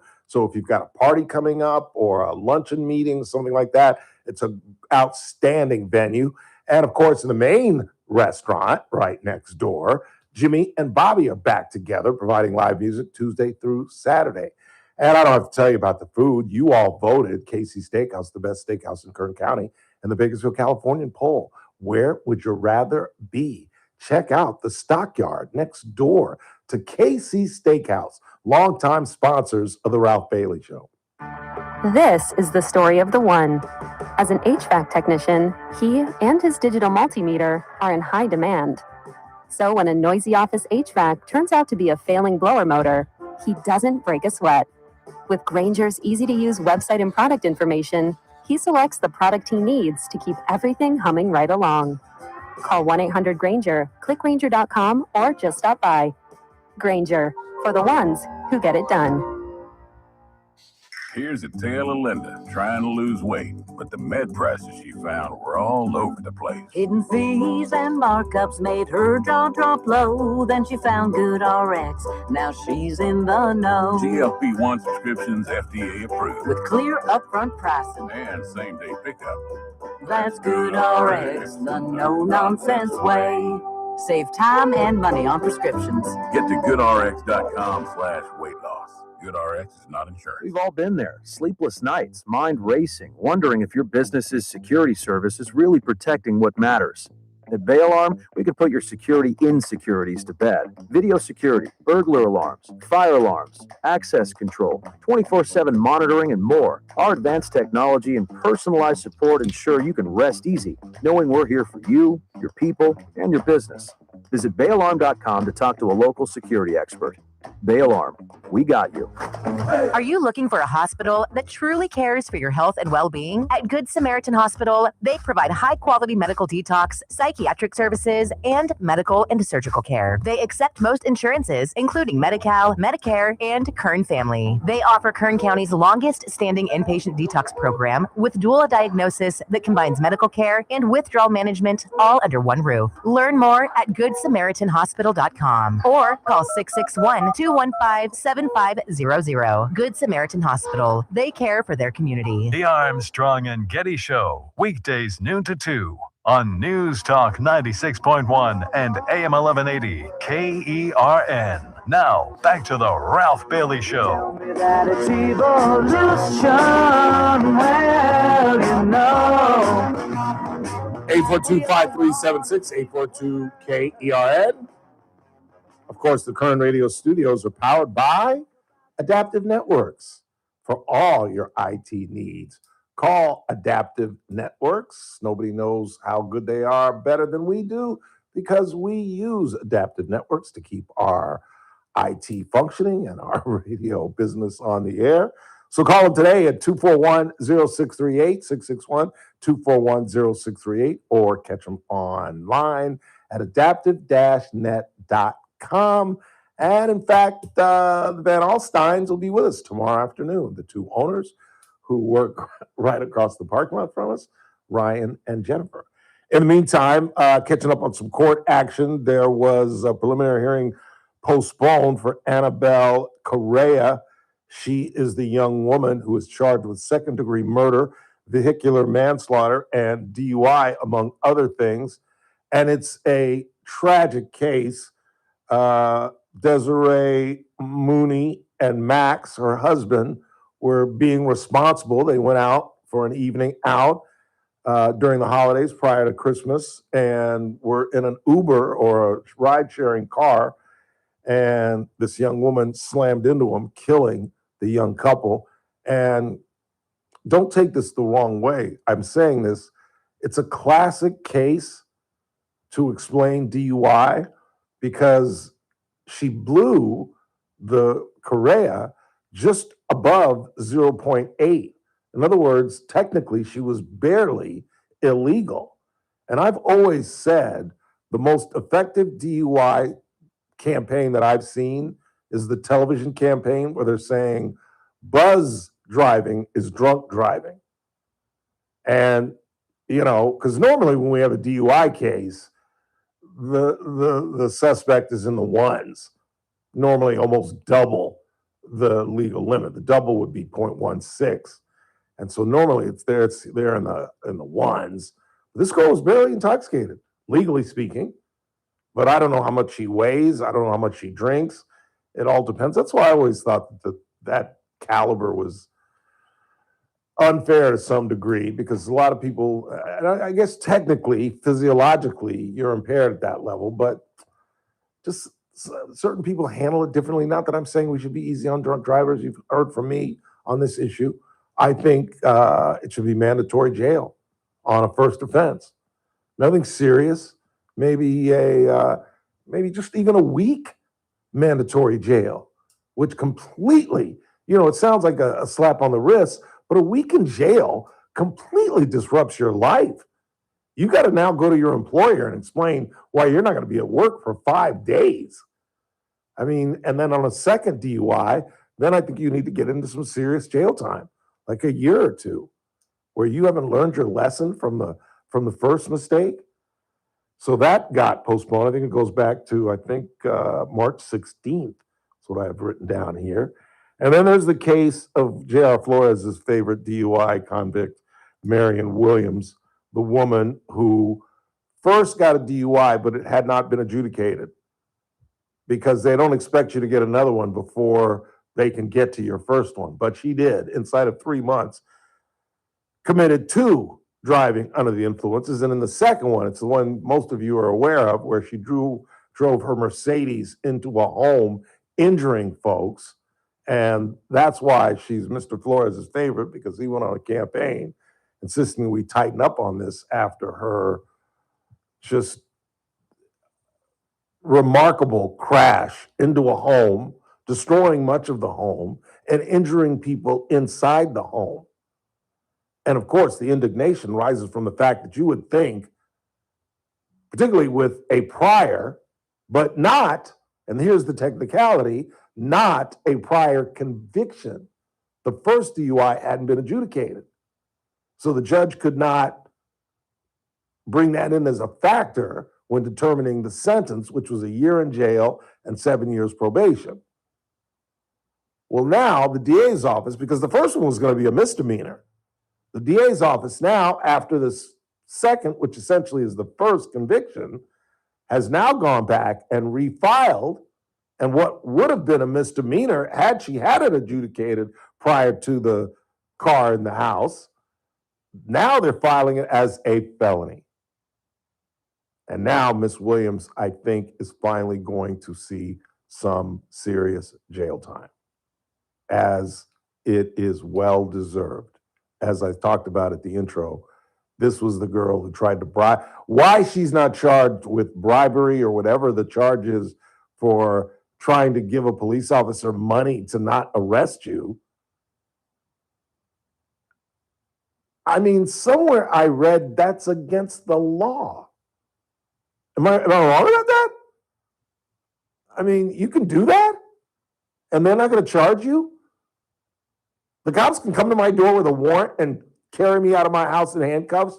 And on the way to the car, I can say, hey, I've got $5,000 in there. You just let me go. And they're not going to add a charge or a case, as they say in the 21st century. That's not going to bring on another case. Really? Okay. What do I know? But she finally is going to see some justice.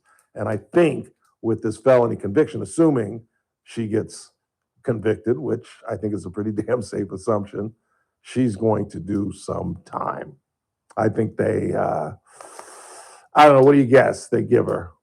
If they're going to give her a year for what technically is the first DUI, you would think now that the judge basically has carte blanche and can say, now you've got 2. Oh, and by the way, inside of 3 months, that they're going to throw the book at her. 3, maybe years? I don't know. What do y'all think? 842-5376, 842-KERN. Let's read a couple text messages before we get to the bottom of the hour. Ralph, the technical word for a Ghostbuster is a parapsychologist. That's what parapsychologist. I said para something. All I had to do was say psychologist. Yeah, that's what he does. Our dude. Our dude, I can't remember his last name. They're also Mark. they're asking for Ghostbusters too, the theme song at some point. But feel free. I don't care. But yeah, I haven't talked to Gary in literally. I've been alluding to him throughout my whole career. I haven't talked to Gary in 20 years. He could be selling shoes at Kmart for all I know. But back in the day when we were young, he was getting paid by the University of California at Los Angeles to travel all over Europe. He was big. He said he spent most of his time in England going into these castles and these gargantuan homes that some folks hadn't lived in decades, because they were reportedly haunted. I just don't buy it. Like, why don't we all have ghosts then?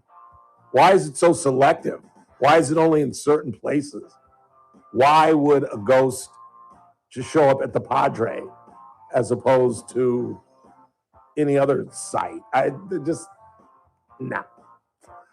But like I said, I have known people very close to me who swear by it. Swear. Said they can pass the lie detector test if you asked them. Quick time out, last half hour of the 4 o'clock hour. Don't go anywhere.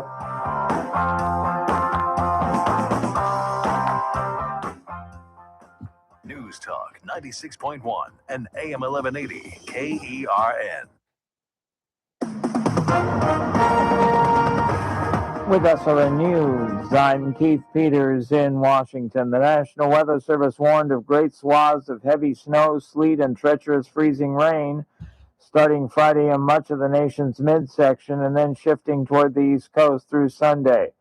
Temperatures will be slow to warm in many areas, meaning ice that forms on roads and sidewalks might stick around, forecasters say. The exact timing of the approaching storm and where it's headed remained uncertain on Tuesday. Witness testimony has ended in the trial of a former Uvalde, Texas school police officer accused of failing in his duty to stop a gunman in the critical first minutes of the 2022 Robb Elementary School attack. Closing arguments are scheduled Wednesday before the jury begins deliberations. On Wall Street, the Dow down by 870 points. More details at SRN News. News Talk 96.1 and AM 1180 KERN. From the KERN Newsroom, your live and local news update on News Talk 96.1 and AM 1180 KERN. I'm Chris Davis. He's wanted for murder again.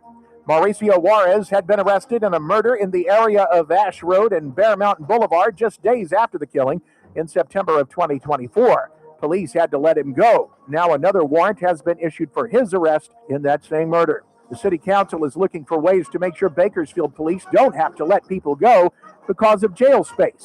The jail bed task force is expected to give an update to the council Wednesday. Both Houston, Texas Hot Chicken Bakersfield locations are closed temporarily, and it's unclear if they will reopen. The company says they are looking into options for the restaurants, but did not say exactly why they closed. I'm Chris Davis in the KERN Newsroom with news every half hour and when it breaks on FM 96.1 and AM 1180 KERN. Byrna was recently ranked number 10 on Forbes' list of the 100 most successful small-cap American companies in 2025, a recognition earned by solving real problems for real people. Byrna is proudly hand-assembled in the United States, right in Fort Wayne, Indiana. Our mission is simple, designed to stop, not kill. That's BYRNA. As the world leader in less lethal personal defense, Byrna creates launchers for everyone in the family. The newest Byrna Compact is small enough to fit in a pocket or purse, yet powerful enough to deliver real stopping power out to 60 feet. It gives you the confidence to defuse a dangerous situation without resorting to lethal force. Every family should have a Byrna within reach. It fires potent kinetic, tear gas, and pepper ammo rounds that can disable an attacker for up to 40 minutes. Law enforcement agencies across the country rely on Byrna. No background checks, no permits, legal in all 50 states, ships right to your door. Visit Byrna.com today and find the right launcher for your family. That's BYRNA.com. Wednesday edition Clay Travis Buck Sexton Show. We will continue all of the discussion surrounding Greenland as President Trump is set to arrive in Davos. Plus, Buck. Looking at the latest out of Minneapolis, it continues to be a cauldron of street Marxists being lunatics. We'll see how things are going up there. What does the governor have to say about it? Coming up on Clay and Buck. Live 9 to noon. News Talk 96.1 and AM 1180 KERN. The Clay Travis and Buck Sexton Show. Live 9 to noon. Now back to the Ralph Bailey Show on News Talk 96.1 and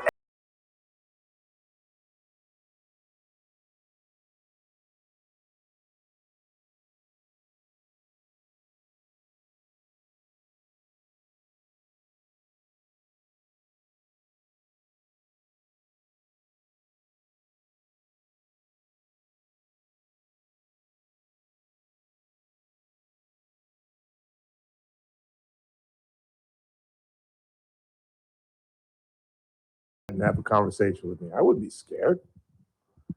It's like strange people showing up at my house would scare the crap out of me.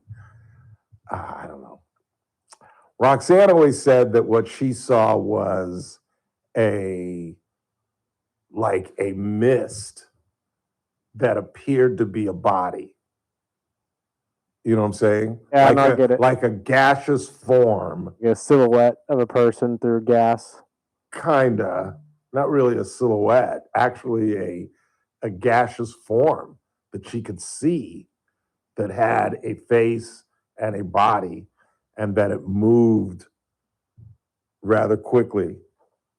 And that was the reason I almost bought it, because there were 3 different people that said to me, they were like regulars that hung out at the Padre. This is before the Padre became the Padre. This is back in the old days when Spartacus owned the Padre.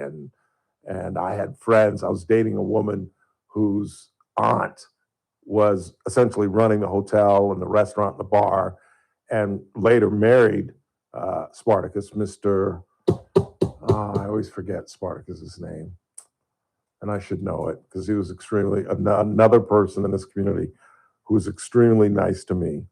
And somehow I was in radio when I first met Roxanne and started hanging out at the Padre, and yet he remembered me from TV, and he always talked about how he liked my ties, which I thought was kind of interesting.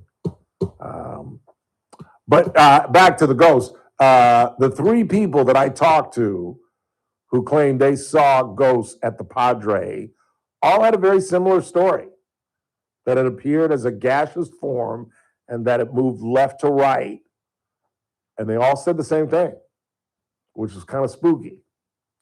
But I just don't buy it. I really just don't buy it. 842-5376, 842-KERN. Should cursive writing be taught as a priority in our schools? There was a great piece on the Today Show this morning where it is running rampant along the East Coast and throughout the South, where they're mandating it and making it a priority in education. And I don't mind teaching kids how to write cursive. I just don't think it should be a priority. I think the priority, and particularly at the 1st, 2nd, 3rd grade level, has to be reading. Has to be. Well, what's going on? Just a caller called in and said Spartacus Miller. Mr. Miller, yes. What was his first name, though? Oh, they just told me Spartacus Mr. Miller. God, yes. What was his first name? Mr. Miller. That's what I called him, Mr. Miller. I never called him by his first name. I want to say Howard, but that's not right. Extremely nice man. Extremely different man. That's what made him so interesting. He was a little kooky. And it was always said that the torpedo, because he always fought with the city council, which I loved about him, even before I really got to know him personally. And they said that the torpedo was aimed at city council and all that stuff. He had a gargantuan torpedo on the roof of the Padre. The new Padre obviously is so superior to the old Padre, as most new things are. But man, those 3 or 4 years that because I was living right down the street, like I said, woman I was dating, her aunt ran the show. Her sister was the day bartender. That's how I met this young woman, because I was doing a morning show at the time. I had just gotten into radio. It's right around the turn of the century. And I was doing a 5 to 9 show on Buckley Radio with Chris Porfiry, a.k.a. Chris Townsend. And so I was done at around 10, 10:30, 11 o'clock. And I would go into the Padre and sit in the bar and have lunch because there was a great restaurant in the Padre. I mean, it was really, really good food. And I would sit in there and have lunch and have a couple of cocktails till about 2, 3 o'clock in the afternoon, go home, take a nap, go to bed around 9, 10 o'clock, and then I have to be up at 3:30 in the morning. I have to be at the radio station at like 4:15. We were on the air from 5 to 9. Harsh. Never do it again. I'll never do it again. Somebody could come to me right now and say, I've got a morning show for you. I'll pay you 125 grand. And of course, I really take it in a second. I take it in a second. You go crazy for $1.25? You thought I was going to say, I would now shoot. When do I start? Where do I sign? But I'd have to think about it. Because like I said, those are brutal hours. And you know, we did the show standing up, which I never understood. 3 years, Chris Towns and I were together. Saw me through the death of my dad. I was on the air when my dad passed away. Not literally, but I was working for Buckley Radio at the time. And that's why I'll always be grateful to the Buckley family because they gave me carte blanche. They initially gave me 2 weeks. And then the Friday I was supposed to return, I just couldn't do it. And they said, come back when you're ready. And I took 3 weeks, the death of my dad. You think I'm gonna get 3 weeks if my mama dies? No. I ain't getting 3 weeks if my mama dies. I shouldn't say that, but it's true. What else is going on? I'm gonna get to Don Lemon at the top of the hour. 842-537-6842-KRN. What do you got? Ralph, I'm 41 years old. I've been listening to you for the better part of 20 years, starting back at the old station with Preston Nash. My screen time on an old chat was Crown Whiskey. I've heard just about every one of your life stories that have been told on air at least half a dozen times. At least. And I'd still buy your book and read it. Oh, thank you. I appreciate that. That's kind of you. Preston Nash. I just was texting with him about a week or so ago. It was Rocky's birthday, his wife, who used to work for us, used to work here. Rocky did. I don't think Preston ever did, but her husband, Preston, was my producer for a little while over at Buckley Radio. Really good guy, really good family. I was really, really, really close with them. So close that you could find me at the Belvedere at some of his gigs. Which, yeah, I'm not a Belvedere guy. Again, another story you've heard at least 10 times. I'm doing TV. And the story of the day is the county has outlawed smoking in bars. Or maybe the state. Probably the state. But it was a huge deal. Huge deal. Because you're too young, but, you know, bars used to be smoke-filled rooms, man. You could smoke right at the bar. And, you know, you'd walk into a bar, there'd be like smog, like a level of smoke, just hovering just below the roof. And so when they outlawed it, it was a big deal. And I got sent, along with my photographer, to the Belvedere. And as Tommy was setting up, we came in. I asked the bartender, did she mind if I spoke to her about it? She said, sure. And as Tommy was setting up, and I guess she I just forgot that she had just talked to an African American. She turned to one of the customers because it was, 2 o'clock in the afternoon. It was packed, which says something. And she turned to one of the customers. She goes, I don't know why they came here. I don't know why they don't go to one of those nigger bars. They smoke all the time. And then she got like this look like she'd just seen a ghost. And she's like, I'm sorry, that wasn't personal. I just meant, one of the black bars, where colored people go. And I just felt like saying, you're digging the hole deeper and deeper as you keep, just let it go. Just let it go. So I'm not a big Belvedere guy. But I would go When Preston would have a gig and I hated his music, he's a talented musician. He's a drummer. He plays the guitar. His wife sings and she plays an instrument. And they clearly have talent. It's just not my genre. And you guys know me. I'm all over the place musically speaking, but just the hard rock, I can't. Just the, and I would go and smile. And I hated it. And most of his gigs were at joints like that, the Lone Oak, Belvedere, just, kind of divey bars. What's the dive bar across the street from the Lone Oak? It's a feminine name. Teresa's, Patty's, something like that. Anybody? Bueller? Anybody? Give me 1 second. I'm looking it up I right don't know. They used to be. But Preston was a good guy. I've been blessed. And I've been cursed at the same time, but mostly blessed with some really talented producers. I just was speaking with Nick Novak last year. He saw me at, he's in Seattle. Now he's in Iraq, I believe. But at the time he was in Seattle and I was at a Dodger game. He saw me on a Dodger game. It was obviously Jackie Robinson Day, one day a year, Big Dog takes me down to Dodger Stadium. And Nick was in Seattle watching television and he texted, "Is that Ralph Bailey behind home plate?" Because I was kind of isolated. Big Dog, my parent, was in the dining room with a couple of his clients. And for some reason, the people in front of us weren't there and the people behind me weren't there. It's a great picture. I have it on my Facebook. And it looks like I'm sitting by myself. There's nobody sitting next to me. There's nobody in front of me. There's nobody behind me. And I'm just sitting there in my Dodgers stuff, just watching the ball game. And Nick picked it up and talked to him. He got out of radio. He left Buckley Radio to become a program director in Minnesota. He was one of the smartest kids. He was about 24 years old when he was producing for me. And he's clearly one of the smartest kids I ever met. Both of his parents were in the Department of State, and he got in that as well. And like I said, last I heard, he was in, I believe, Iraq, because I remember telling him, "Be careful, man." Or maybe it was Afghanistan. I don't know. It was somewhere where it's like, what? Really? Let's go ahead and take a break. We'll come back. We'll check the board, see what you all are talking about. At the top of the hour, we'll get into the despicable Don Lemon. And that's how he will always be referred to by me. It's just, he got ran out of the business primarily because of his leaning, in my opinion, his leaning on his cane, which is, I'm a gay black man, so of course they're after me.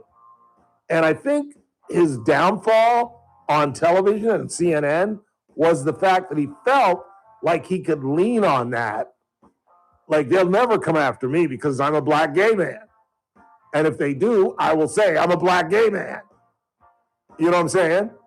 And that's why I think he felt like he had carte blanche. Because remember when he got fired, he said that Nikki Haley was past her prime at like 50. I mean, let's face it, that's what the stats say, that a woman at 50 is done. And just some of the really ridiculously stupid things that he would say. And to have the cojones to take a microphone and a camera crew into a church service is, again, I think he thinks he has carte blanche, because as you'll find out when we talk about it at the top of the hour, his out is that cane. Well, of course they're coming after me. I'm a black gay guy.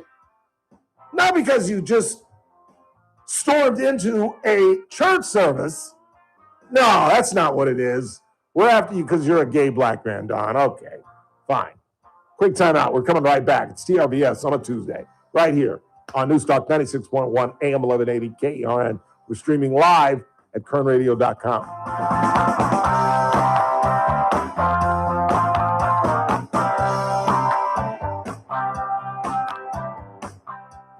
News Talk 96.1 and AM 1180. Miss Maker? And Getty Show. It's the day Trump is going to speak at Davos, and is he going to give Euros a tongue lashing about how Greenland is ours? I think he is. And not one, not two, but three studies about who's actually paying the tariffs. Here's a hint. It's you. That in the news of the day. We'll take a look at it without that stupid left-wing media bias on the next Armstrong and Getty Show. Weekdays noon to 2 on News Talk 96.1 and AM 1180 KERN. Have you busted into your 60s and are beginning to realize that there's much more employment in your past than there is in your future? In other words, is retirement staring you dead in the mug? Well, if it is, you need to call our good friend and business leader, Daniel Petrie, the man who heads Messmaker Petrie Wealth Advisors. Daniel joins us every Thursday at 4:30 on the broadcast, and an important, really important cog on this broadcast. But what they're all about is retirement. And if it is staring you in the face, you need to call them at 395-9400, 395-9400. But again, every Thursday at 4:30, he's right here on the broadcast, providing advice economically and politically and how it impacts your wallet. That's what it's all about. Daniel Petrie and the folks at Messmaker and Petrie Wealth Advisors. This broadcast is for informational purposes only. Does not constitute a solicitation or offer to buy or sell any security, future option, or other financial instrument, or to offer or provide any investment advisory or other services to any person in any jurisdiction by Daniel Petrie or MPWA, DBA, Messmaker, and Petrie Wealth Advisors. Any views expressed in this broadcast by us are prepared based upon the information available to us at the time, and we are under no obligation to update our views. This message comes from Viking, committed to exploring the world in comfort. Journey through the heart of Europe on an elegant Viking longship with thoughtful service, destination-focused dining, and cultural enrichment on board and on shore. With small ships that bring travelers closer to the destination, there's more time to explore, and every Viking voyage is all-inclusive, with no children and no casinos. Discover more at Viking.com. Lowe's knows how to turn big plans into real results. Whether it's new appliances or a home refresh, get started with 12-month special financing on purchases of $299 or more with the My Lowe's Rewards credit card, January 15th through the 30th. So you can invest in your upgrade now and pay over time. Lowe's, we help, you save. Offer subject to credit approval and cannot be combined. Minimum monthly payment required. See store at Lowe's.com for details. I was always tired, sleepy, and had no energy. I had relentless, debilitating headaches. Valley fever has many faces and impacts people differently. If you have a lingering cough, fever, or painful breathing for more than 2 weeks, talk to your doctor. I am Quan Louie. I am Bryn Kerrigan. And we are the faces of Valley Fever.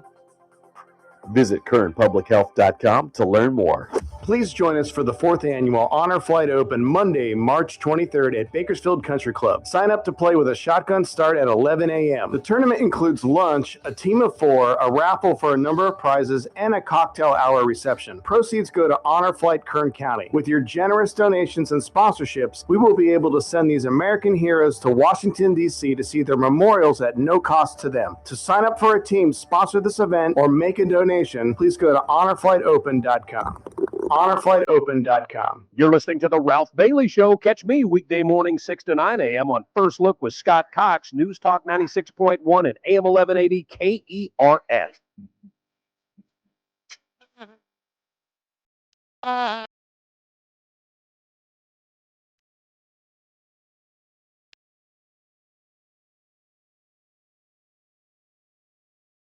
From the mountains should tumble to the sea.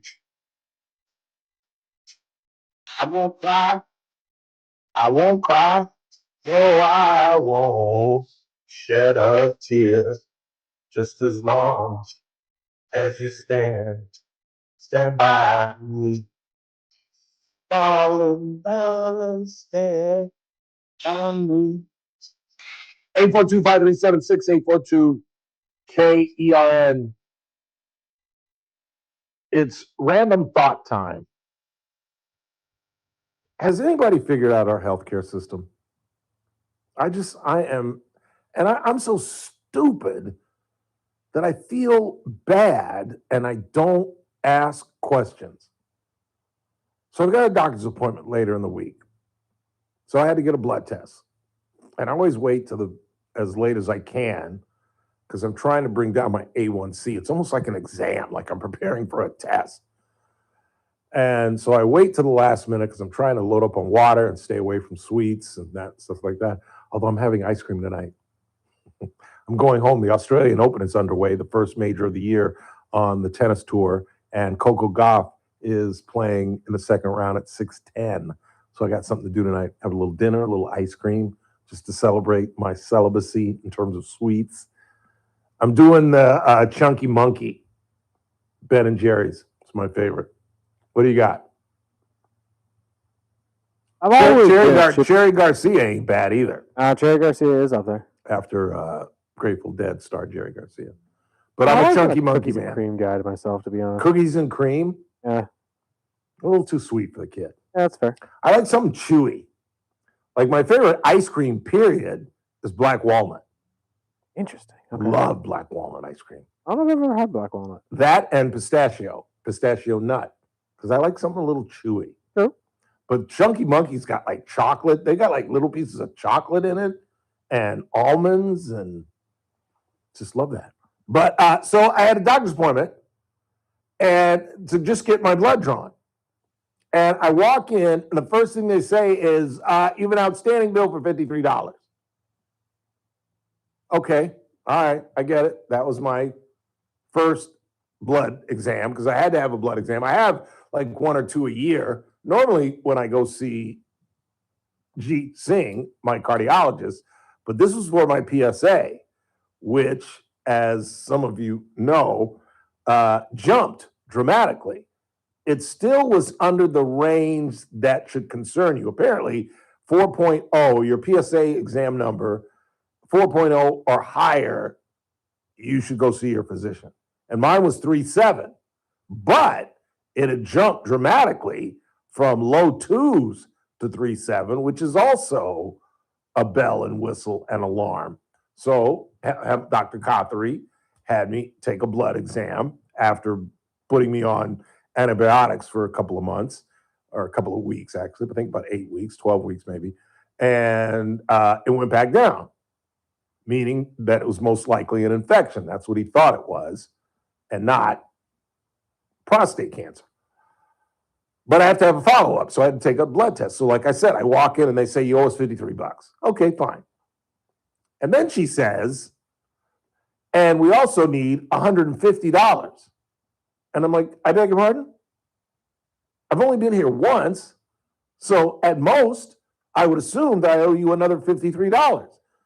Well, no, this is, you're going to pay for it with your insurance. But the $150 is to cover it in case your insurance doesn't. I'm like, what? And like an idiot, I just handed her my card. I didn't say, walk me through that. How does that work? I've been here once. So apparently the fee for a blood exam is $53. Why are you charging me $150? What is that just in case? How can it be more expensive than my first exam? They get more expensive the more you go? Am I just a simpleton? Or are you all just as confused when you go see your physician? And my insurance has changed because it's got more expensive. Although I'm told we are now, our dynamic HR lady is perusing the area or internet or whatever for we're getting a new, did you know this? We're getting a new insurance company, it looks like, come March, I think she told me. I don't know. I don't get it. I really don't. I really, really don't. You know, we pay this insurance and we're still paying out of pocket big time. I just don't get it. Well, what do you got on the board before we get to Don Lemon? It looks like Spartacus's first name was Milton. Milton Miller. That's absolutely right. Thank you. Milton And Miller. then the bar you were looking for was Vise. Vise? Vise Cocktails. That might be what it is now. Across the street from the Lone Oak? That's what they're claiming. I haven't found it. You've never been to the Lone Oak? I thought that'd be up your alley. No. No? No, it's like Diana's or something. Or no, the woman's name was Diana, but the place was called, is it Vise? I don't know. What else you got? One more. Let's get out of here. Kathy said it would be the same population as Delano, not McFarland. I think you said McFarland. And Delano doesn't have 60,000 people. Delano's like 45, if I remember correctly. That's just a guess. Maybe it's 60. Delano, of the four communities, is the largest, I would think. Isn't it? Is it bigger than Wasco?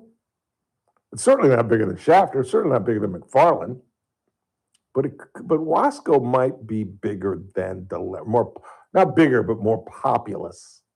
Delano is much more populous. How many? 45? 50. 50? Yeah, in the 50s. And what is Wasco? Wasco is 28. So 27.4. Wow. I would have guessed Wasco. I was back in 2024, though. So it may have grown since then, but not by that much, obviously. Yeah. One more. Let's get into the final hour on this Tuesday. Ralph, do you think Trump will invade Greenland before this summer? This will make Putin Xi happy, breaking up the most powerful alliance in the world history, NATO. It would be, I don't know if it would break up NATO, but it would certainly be the beginning of it would be a crack in NATO. Remember, he's a lame duck. He's out of here in 29. So I think Western European leaders, as livid as they are, and I'll play some more audio when we come back from Ed Davey, a member of parliament, because now the pressure is coming from those who want to change leadership in Western Europe. This is a great excuse to go after Keir Starmer, the Prime Minister of Great Britain, if you're on the Labour Party, to go after him and say that he's been coddling Trump. So they're now using the Trump issue against local officials. Quick time out. Final hour of the broadcast. I'd stick around if I you.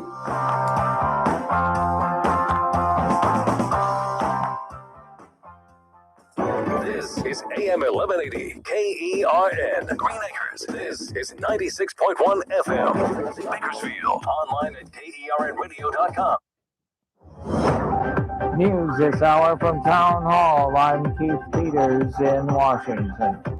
Tensions are high between the United States and European allies over Greenland. White House correspondent Greg Clugston reports. As the president heads to an economic summit in Switzerland, he's facing a wall of opposition from longtime European allies over his desire to take over Greenland. EU, French, Canadian, and other leaders have spoken forcefully and bluntly against the idea, but Donald Trump doesn't seem fazed. I think that we will work something out where NATO is going to be very happy and where we're going to be very happy. When asked how far he'll go to acquire Greenland, the president said, "You'll find out."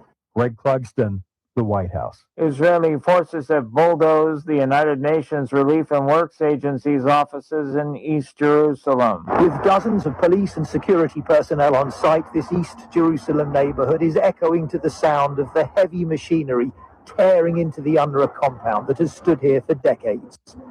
A statement from Israel's Ministry of Foreign Affairs says Israel owns the land on which this compound stands and repeats the claim that its employees in Gaza participated in the October the 7th attacks.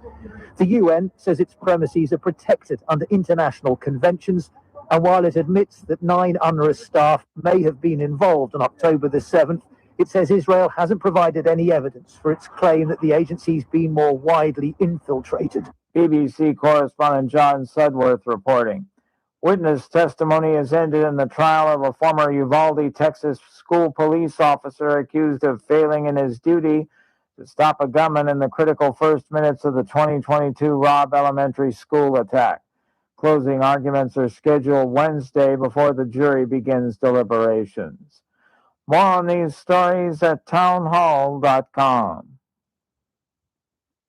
Did you know that your dog ages 7 times faster than you do? That means that every day with your pup matters. Greetings, naturopathic Dr. Dennis Black here. And while you're planning years ahead, your dog is aging at warp speed. Those gray whiskers, slower walks, longer naps, they're all reminders that time is precious. So here's what most dog owners don't know. You can actually slow down some of the aging process with something as simple as the live nutrition in Rough Greens. The problem is that bag of kibble that you're feeding them has been stripped of all the live nutrients that fight aging. Rough Greens puts all of that back. Every scoop delivers the live nutrients that help your dog's body fight the effects of time. Stronger joints, sharper mind, more energy at any age. If your dog only has so many days with you, shouldn't every day be their best? I'll send you a free Jumpstart trial bag. You just cover the shipping. Make every day count. Go to roughgreens.com, use discount code TIME because time is precious. That's ruffgreens.com, discount code. From the KERN Newsroom, your live and local news update on News Talk 96.1 and AM 1180 KERN. Why the Senators are coming to Cal City. I'm Chris Davis. It's to tour the ICE detention facility there. Both of California's senators plan to make a visit to the place, according to a news release. Senator Alex Padilla, ranking member of the Senate Judiciary Immigration Subcommittee, and Adam Schiff, member of the Senate Judiciary Committee, are coming for an oversight visit, they say, after the California Attorney General complained to the federal government that the facility is unsafe, and those complaints were blown off. A pregnant teenager who had been reported missing this weekend has been found, according to the Delano Police Department. If you had been keeping a lookout for 16-year-old Mariana Guerrera, the Delano police say that is no longer necessary. They did not provide any details about the circumstances. Some experts believe that drilling for oil and gas can have serious consequences to your health, and that's part of why the oil setback law was voted on by residents of California and passed in 2023, banning new drilling within 3,000 feet of places like schools, houses, and hospitals. The federal government is now suing to have that law overturned, with support from some people in the oil industry who say the law is unconstitutional and unfairly restricts what can be done on their own property. Volunteers are needed and are being recruited for the Bakersfield Marathon, which is March 22nd. Organizers say they need about 700 people to hand out water and Gatorade to help runners and to make sure the course is safe, and they are even asking for medical volunteers. The course will be from the Kern County Museum all through downtown Bakersfield and can be a qualifying event for the Boston Marathon. I'm Chris Davis in the KERN Newsroom with news every half hour and when it breaks on FM 96.1 and AM 1180 KERN. What do you think, this is the Army where you shoot them a mile away? You got to get up close like this. Bada bing, you blow their brains all over your nice Ivy League suit. It's the Ralph Bailey Show on News Talk 96.1 and AM 1180 KERN. Now make sure you leave the house when you make the call. You understand me? You hear me? Call from an outside line. I mean it. Call in or text to 661-842-KERN. That's 661-842-5376. Listen live at KERNradio.com. Now, the host you've been waiting all day for. Live from the KERN studio, here's Ralph Bailey. Final hour of the broadcast on this Tuesday, 20th day of January. It's the Ralph Bailey Show on News Talk 96.1 and AM 1180 KERN, where we're streaming live at kernradio.com. Still lots to do. Just a couple of minutes. We'll get into Don Lemon's weird weekend where he stormed, along with anti-ICE protesters, into a church service in St. Paul, Minnesota. Bottom of the hour, we'll talk a little sports. The Australian Open, the first major in the tennis tour, is underway. Coco Gauff, the number 3 seed. Yeah, that makes sense.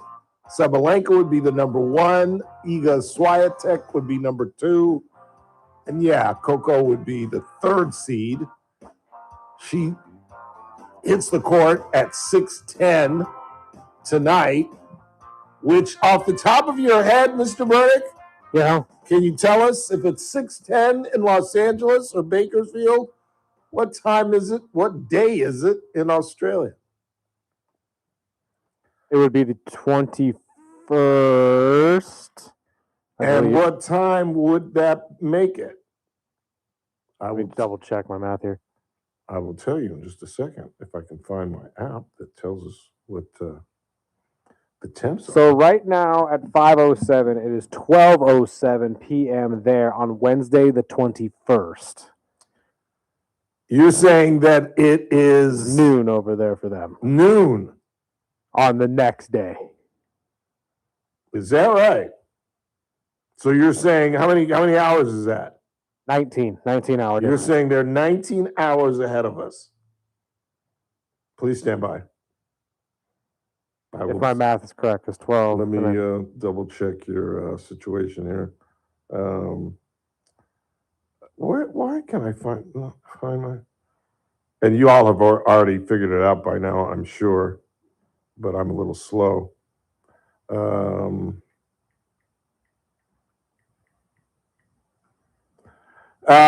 It is currently 12:08. So, what'd you say? 19 hours ahead. It's 12:08. What time did you say? Did you say it was going to be noon? Yeah, 12:08 p.m. PM? Yeah, that's right. It's Wednesday at noon in Australia. So is that 19 hours? 12 would make it 5, 6, 7, 8, 9. Yeah. 6, 7, 8, 9. No. 6, 7, 8, 9, 10, 11, 12, midnight. And then 12 hours after that would be 19. Did y'all follow that?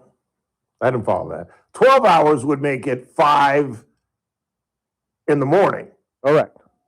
And 9 hours from that would be 6, 7, 8, 9, 10, 11, 12, 1, 2. No, where'd you get 9 from? 7. I thought you said 19. Hours. Oh, because 12 and 7 is 19. It's not 10 and 9. Math is hard. Okay. Not for most folks, but for Ralph Bailey, it's incredibly difficult. It is ridiculously difficult. Story of the day, what everybody is talking about is Donald Trump's insistence on capturing Greenland one way or the other, in his own words, quote, whether they like it or not.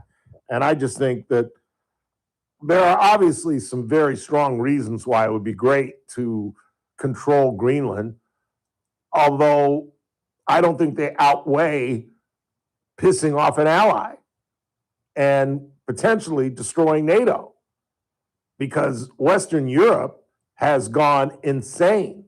Chris and I were just reading from Fox News that Trump is now not only putting tariffs on the United Kingdom and most of Western Europe, but in dealing with Emmanuel Macron, the Prime Minister of France, and a situation with Gaza, dealing with Gaza, he's threatening a 200% tariff on French wine. Which, again, why we are attacking our allies, I will never understand. And why, on this, the one-year anniversary of the Trump administration, why I say I don't think it's been a failure, but I can't give him more than a C as a grade because it's been incredibly disappointing. Like I said at the top of the show, it's in a president's wheelhouse to follow someone who failed. You know what I'm saying? Ronald Reagan, I think, was took the greatest advantage of that, following Jimmy Carter. Jimmy Carter just didn't look presidential. He was Southern with a very marked Southern accent. And here came, I don't know, a movie star. Like, literally, a movie star who was funny and was quick-witted and looked the part. Ronald Reagan would have been hired to play a president had he stayed in Hollywood, figuratively speaking. You know what I'm saying? If you're Franklin Roosevelt and you're replacing Herbert Hoover, it's hard to screw it up because it's hard to do worse than the guy that came before you. And that's the opportunity that the Trump had. It's falling like a fluffy. If you just stuck to the beginning of the administration, which was doing something that Biden said he could not do, and that was close the border. And I think, again, and I know I'm being completely redundant on this part, but had we just kept the focus on the bad folks in terms of immigration deportation. Now, don't get me wrong. The Democrats, the only reason the Democrats are so upset about this is because it's Donald Trump. I mean, the hypocrisy on this in terms of how Barack Obama deported 3 million people. We're just finding out, I'm sure you may have even seen throughout the news over the weekend, that Tom Homan was once given a presidential honor by Barack Obama when he was doing exactly what he's doing now then for Barack. But you didn't hear any Democrats scream and yell about that. Now, again, there was a different approach. We didn't see ICE agents kind of flamboyantly, very militarized attire, pulling people out of cars and et cetera, et cetera. But the reality is he was doing exactly what Trump is doing. They weren't going after bad guys. They didn't even say they were targeting bad guys. And I've got audio. I've got some time. I might as well play it of numerous Democrats who basically are saying the very, very same things, right down to demanding that they learn English. Demanding that if you're going to come here, you've got to learn English. And yet, you never heard a peep out of Democrats. Listen to this. This is Joe Rogan, who is quoting Hillary Rodham Clinton. Democrats are not happy with this one. Jamie, go to that Hillary Clinton thing that I texted you today. This one is wild. We do not think the comprehensive health care benefits should be extended to those who are undocumented workers and illegal aliens. We do not want to do anything to encourage more illegal immigration into this country. We know now that too many people come in for medical care as it is. We certainly don't want them having the same benefits that American citizens are entitled to have. How about that? We certainly don't want them, illegal immigrants, to have the same medical rights as American citizens. That's straight out of the bazoo of Hillary Rodham Clinton. And I've got similar audio from Barack, which is even more harsh, where he's talking about a fine and you will learn the English language. Remember when Trump suggested that in 2016, that we make that the mandated language of the United States? Remember, there is no official language of the United States. If you ever get into a quiz and they say, what is the language of the United States? English, Spanish, or none of the above? None of the above is the correct answer. And when Trump even hinted at making English an official language, the Democrats went nuts. The Democrats went nuts. And our suggestion now that we save our medical care for legal citizens of the United States, Democrat heads are exploding. And yet there is Hillary Rodham Clinton as a United States senator, or maybe she was Secretary of State at the time, testifying that that fact, providing health care insurance to illegal aliens, is what's drawing them here. Isn't that remarkable? The hypocrisy and the absolute obsession with anything Donald Trump does. That's essentially what it boils down to. But I still don't understand the manner in which he's going after Greenland. I still don't understand why he's going out of his way. You know, he, like I said at the top of the show, he had an unprecedented time before the lectern in the press room today. Carolyn Levitt got the day off, and the president came in and addressed the media directly, as opposed to having them kind of stand around in the Oval Office or out the Rose Garden before he's getting on Marine One. He directly went into the press room and addressed them. He held up a number of pictures of bad guys that ICE are going after in these targeted raids, basically saying that if you're an ICE protester, you're defending these people. And he kind of chronicled their long, lengthy criminal record, and just saying, this is who you're defending. This is who you're protecting. But at the same time, he is annoying our allies. Here is Ed Davey again talking about,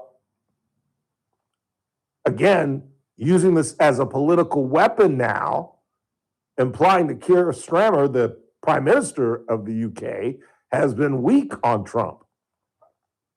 So how do we stop Trump's damaging trade war? For a year now, Madam Deputy Speaker, the Prime Minister has tried a policy of appeasing Trump, flattering him, fawning over him, refusing to stand up to him, because he argued otherwise Trump would hit us with damaging tariffs. Well, the Prime Minister has tested his approach to destruction. It has failed. It is time for the government to change course. We have to finally be clear-eyed about the sort of man Trump is and treat him accordingly. He is a bully. He thinks he can grab whatever he wants using force if necessary. And he is corrupt. The most corrupt president the United States has ever seen. So there are only two ways of getting him to back down: bribing him with a new jet perhaps, or a few billion in his crypto account, or standing up to him like we would with any other bully. Standing together with our European allies to make him back down. That's the choice. Which one, Foreign Secretary? And that's the issue. Western Europe wants Donald Trump to back down. Two words. Not likely. Not in the way Charles Barkley would do it. Two words. Not very likely. Have you ever seen that clip, that Charles Barkley clip? I'll give you two words: Steve Nash and Terry Porter. That's not two words. All right, Steve Nash, Terry Porter. Chuck, that's not two words either. Whatever. But I don't know. What do I know? What do I know? We'll see. This ought to be interesting. He's in Switzerland. He's leaving at midnight tonight. Davos, Switzerland, which I had never heard of. I've been to Geneva. I've been to Bern, the capital. I've been throughout Switzerland, the summer of 1979. Oof. God, it's hard saying that out loud. I was a walking human in 1979. And of course, I've heard of Zurich,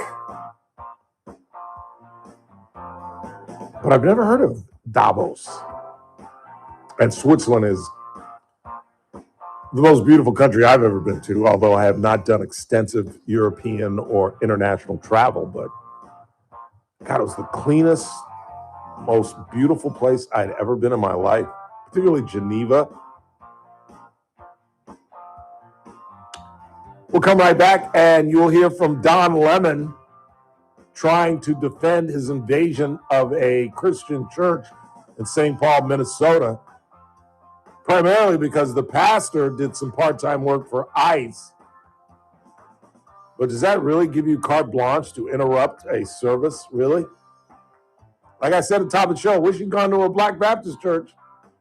They'd have been ready for his ass, I'll tell you that. You're listening to The Ralph Bailey Show on News Talk 96.1 and AM 1180 KERN, where we're streaming live at kernradio.com. News Talk 96.1 and AM 1180 KERN. Start your day right. First Look with Scott Cox, 6 to 9 a.m. On the Wednesday edition of the First Look program, we'll talk medicine with our friend Dr. Vip Dev. John Cox from the Californian will join us to administer the news quiz. We have the latest on apparel in Greenland. We'll get into that, traffic, weather. It's all happening 6 to 9 a.m. right here at News Talk 96.1, streaming live on the internet at kernradio.com.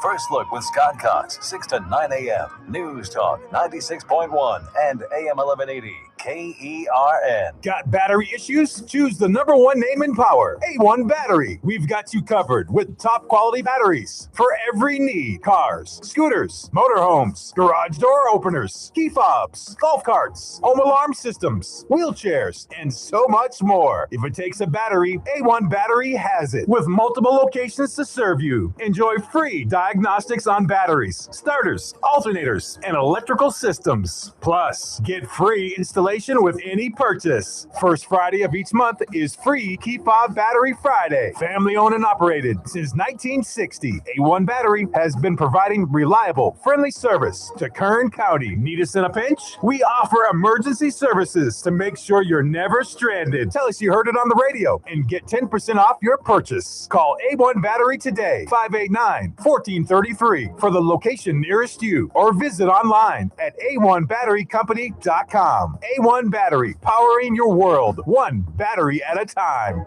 King Door Company continues to set the standard in the garage door industry, and I'm here to tell you a few of the reasons why. First off, King Door carries Clopay garage panels and LiftMaster openers, so you're guaranteed quality and reliability well beyond the reach of most garage door companies, and it just gets better from there. King Door has a fleet of fully stocked service trucks with all the parts and tools to handle any job quickly and efficiently, and those trucks are manned by the most knowledgeable technicians anywhere. They have all the technical expertise imaginable and the most up-to-the-minute training available. In fact, King Door is so committed to training that they have the King Door Academy, a full-size, state-of-the-art classroom right on the premises with all the latest teaching aids, including working garage doors to simulate any installation, repair, or technique. Your garage door is a very important part of the safety, security, and look of your home, so don't trust it to anyone but King Door Company. Call them today at 397-2744, stop by the showroom at 7450 District Boulevard, or check them out online at kingdoor.com. King Door Company, your company with the pride of a lion. Are you craving a mouth-watering sandwich that's packed with flavor? Then look no further than Caesar's Deli, where they craft some of the best sandwiches in town. Sink your teeth into our signature classic, Caesar's Special, featuring 2 kinds of salami, premium ham, and the irresistible taste of Nona's secret meat sauce. It's a sandwich experience that you won't forget. But that's not the only sandwich they offer. No. Satisfy your craving with a savory smoked turkey sandwich, or indulge yourself in the loaded pastrami, or for the adventurous eater, they offer pickled tongue. And here's the best part. Caesar's Deli has incredible lunch specials designed to fill you up without emptying your wallet. Plus, did you know that Caesar's Deli has a full-service deli offering a variety of over 60 meats and cheeses? It's a sandwich lover's paradise, and that's why Caesar's Deli has been a local favorite and proudly serving Bakersfield since 1971. Visit Caesar's Deli today and taste the difference for yourself. Located on the corner of Brim Hall and Callaway behind the beautiful water fountain. I'm JR Flores. Catch my show, The JR Show, weekdays at 2 p.m. Now, back to the Ralph Bailey Show on News Talk 96.1 and AM 1180 KERN.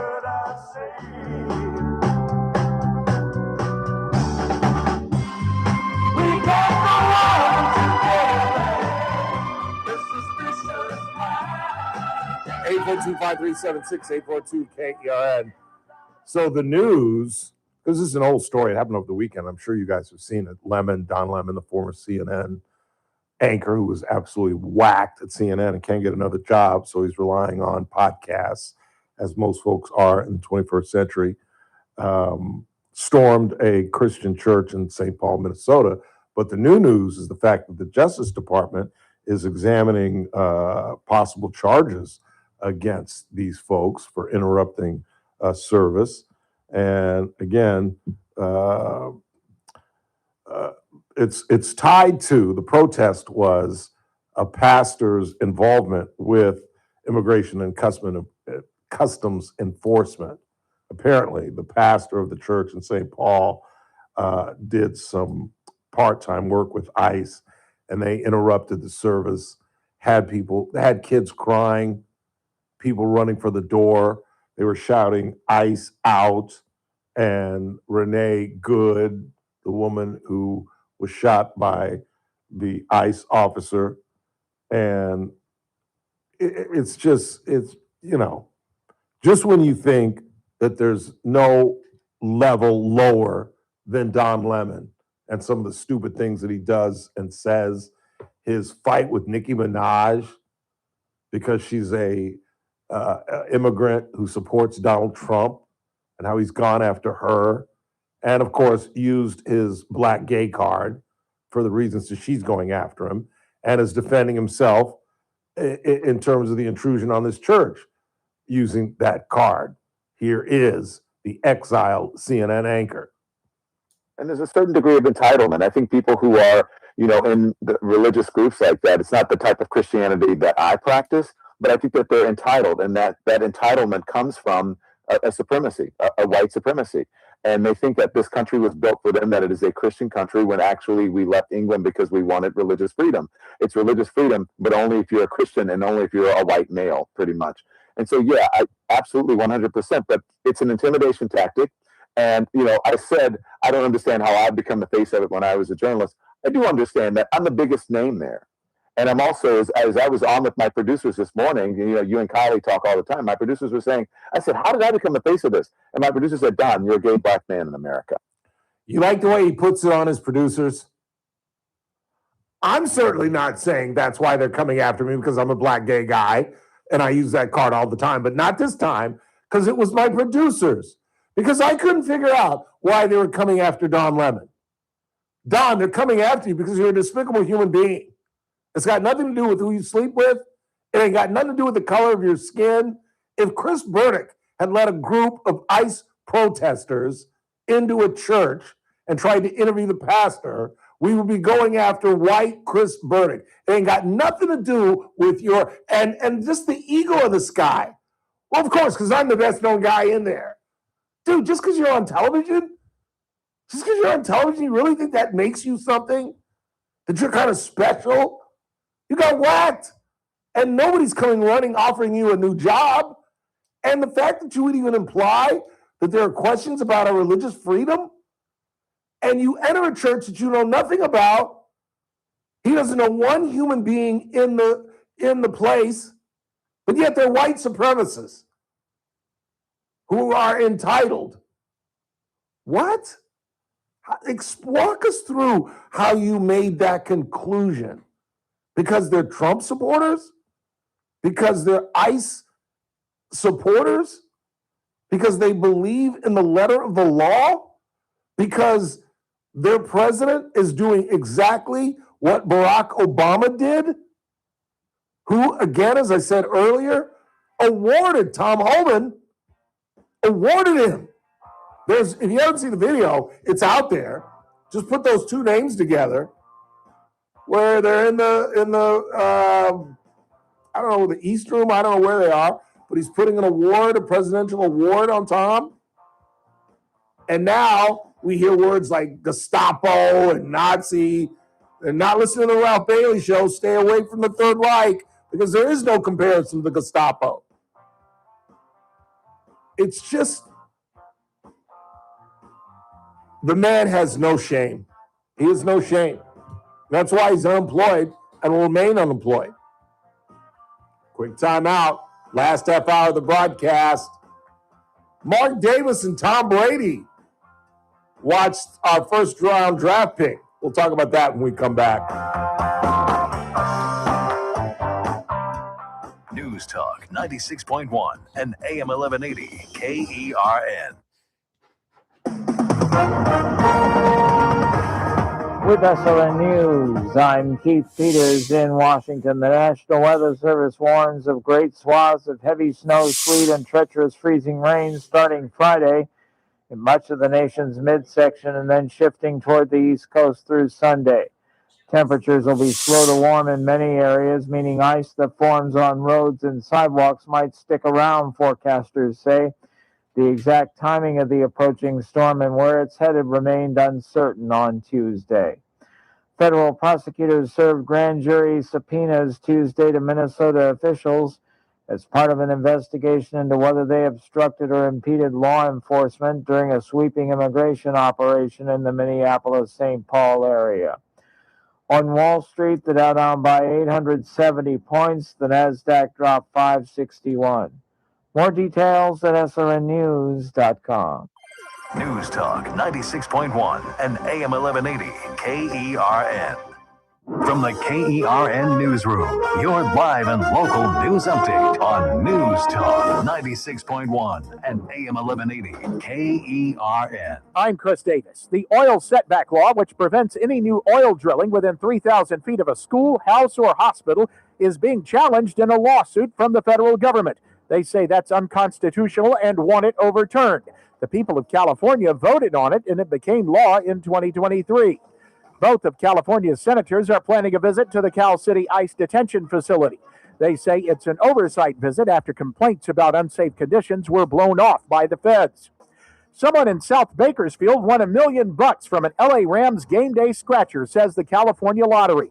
They bought the ticket at a convenience store in South Bakersfield near Highway 99. I'm Chris Davis in the KERN Newsroom with news every half hour and when it breaks on FM 96.1 and AM 1180 KERN. It's game day.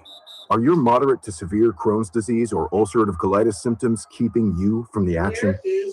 Skyrizi, risankizumab Riza, could help you get back to the game. Skyrizi is proven to help people feel significant symptom relief, achieve remission, and visibly improve damage of the intestinal lining. Skyrizi is a prescription injection medicine for adults. Don't use if allergic to Skyrizi. Serious allergic reactions, increased infections, or lower ability to fight them may occur. Before treatment, get checked for infections and tuberculosis. Tell your doctor about any flu-like symptoms or vaccines. Liver problems leading to hospitalization may occur when treated for Crohn's or ulcerative colitis. Control is everything to me. Ask your doctor about Skyrizi, the #1 prescribed biologic in Crohn's and ulcerative colitis combined. Learn more at skyrizi.com or 1-866-SKYRIZI. We've all been there, sleepless nights, wondering if your business's security service is really protecting what matters. At Bay Alarm, we can put your security insecurities to bed. Our advanced technology and personalized support ensure you can rest easy knowing we're here for you. BayAlarm.com. Wednesday edition, Clay Travis, Buck Sexton Show. We will continue all of the discussion surrounding Greenland as President Trump is set to arrive in Davos. Plus, Buck. Looking at the latest out of Minneapolis, it continues to be a cauldron of street Marxists being lunatics. We'll see how things are going up there. What does the governor have to say about it? Coming up on Clay and Buck. Live 9 to noon. News Talk 96.1 and AM 1180 KERN. The Armstrong and Getty Show. Weekdays noon to 2 on News Talk 96.1 and AM 1180 KERN. Now, back to the Ralph Bailey Show.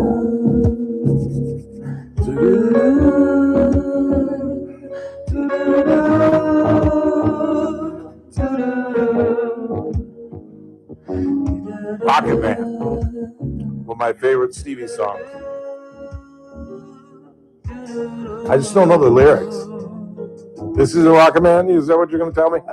That would be Elton John. This is Rocket Love. Rocket Love. There you were. Another song I plagiarized in college. You don't know the lyrics? I don't remember them, no. Okay, yeah, no, that's fair. If you don't remember them. This is the only part I remember.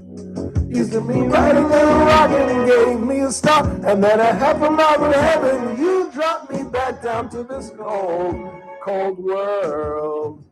I think this is where I got busted. I tried to stretch it. Like, of course, young black girls wouldn't know Sinatra, Count Basie, Ella Fitzgerald songs. Yeah, but then I started to get cocky and I got into Stevie, and Rhonda was like, "This is Rocket Man. It's Rocket Love, girl." That's funny. I just saw some video of Elton. He does not look well. Good googly moogly.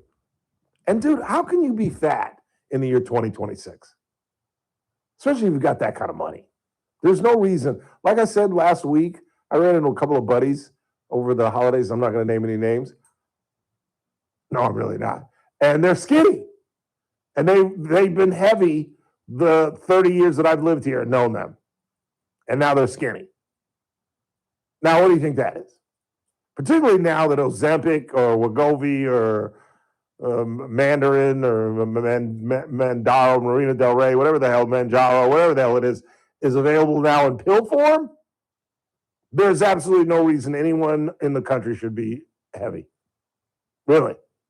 And the fact that they even help you with like diabetes and heart disease, I mean, this thing is going to be an absolute game changer because this is the only way we're going to change our medical system. You know what I'm saying? Congress isn't smart enough to come up with something better than Obamacare. They really haven't. That's been the whole thing about the Republican Party that has just mystified me. They've been trying to kill Obamacare since its inception in what, 2012, 2014, something like that. And yet they've never provided an alternative. So the only way to bring down health costs is for this nation to get healthier. The only way we as a nation get healthier is by getting thinner. I think if we talk, oh, God, dog it. Oh, no, it's Tuesday. I thought it was Monday. Good. We'll talk to Jeet next week. I was going to say, we're supposed to talk to Jeet today. No, it's Tuesday. But I think if you ask physicians, just on the general, what is the main cause of our health crisis in America, they would say it's obesity. I was watching, I got up early, I stayed up late, really, on Monday. And so I was up at 3 a.m. watching Boomer Esiason because I wanted to hear what they had to say about all the incredible games we're about to talk about over the weekend. And they had a fill-in guy that was doing the news. He was 6'4", because they were talking about this. That's what I like about their sports show. They get into current events. And they were talking about the fact, Boomer brought up, because he's my age, he brought up the fact that these weight reduction stuff is no longer shot, it's being offered in pills. Because they brought it up because the guy that was the fill-in, check this, Chris, 6'4", 4 bills. And he said he just lost 20 pounds, so he was 380. Like, dude, you can't make it to 50 at 6'4", 380? You got to shave off at least 80. He claims that his cholesterol's a little high. Yeah. And that he's pre-diabetic. And I was like, I call BS. There's no way at 6'4", 380 are you pre-diabetic. He said the reason that it came to his attention because his A1C was so crazy. Well, you got a crazy A1C. You're not pre-diabetic. What was I at my highest? I think I was like a 6'9", 7, and I was pre-diabetic. But you can't tell me that at 380, his A1C wasn't higher than mine when it was bad. We find out what it's going to be on Thursday. I think it's going to. I'm not really. I didn't do that well last couple of months. I was cheated a lot, and plus, just the general food that I eat has a lot of sugar in it as well. You know what I'm saying? Have you all seen? You know what I got today? I got some change. I got some cash for my Uber guys. I always get cash for my Uber Eats guys because they get thrilled when you hand them cash as opposed to, on the internet. I feel like it's because Uber takes out of that.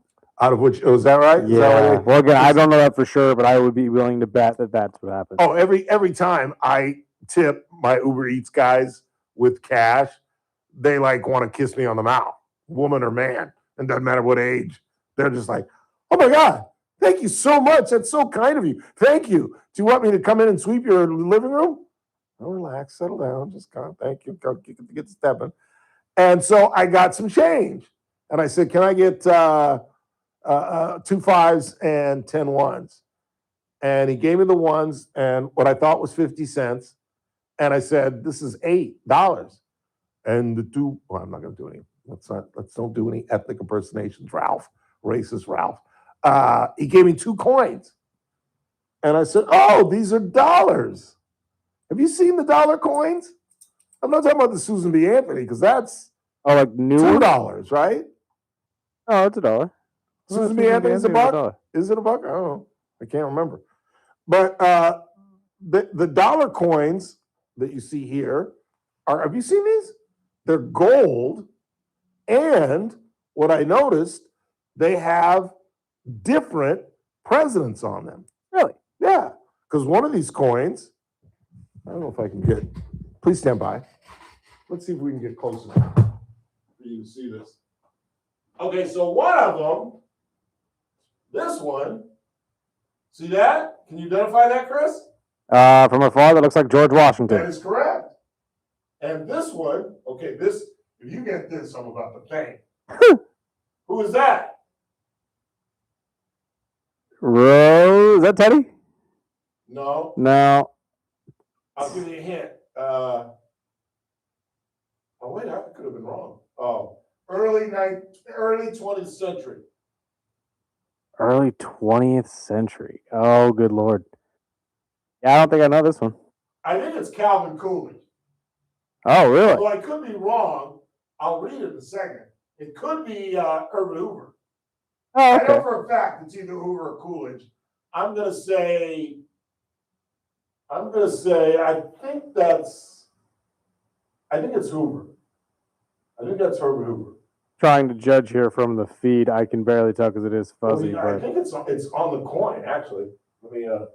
It's like if I'll look at it during the break and be able to double check for you, but Hang on, I could not read it without my glasses that I thought were in my apartment, but they were sitting right in front of me. That is interesting, though. They're all different I know. presidents. That's what I thought. That's why I brought it up. It is Hoover. It's Herbert Hoover. Ah, nice. That's Herbert Hoover. That's George Washington. But those are neat. I like those. They're just dangerous. You know, it's easy to lose a quarter. Who cares? But to lose a buck because you misplaced, because it dropped out of your pocket or something like that. But they're really cool coins. I don't know. When I was really young, I used to be a coin collector because I found I was a nerdy kid and I found like a 1902 penny. And I was like, God, when I'm 63 years old in 2026, this will be worth something. I'm going to hang on to this. And then I got this, my mother bought me this like folder, like a booklet where you insert, they had like little slits in them, you know what I'm talking about? And you put the coins in the slits and then you can kind of just open up the book and page through it. I tell you, I was a nerdy kid. Let's go ahead and take our final break of the night. When we come back, talk a little sports. An unbelievable weekend in the NFL. Caleb Williams making a throw. I don't even think Josh Allen could make that throw. Okay, if you put Josh Allen right where Caleb was, I think he's got the arm strength to make that throw, but I don't think he eludes the rush the way Caleb did.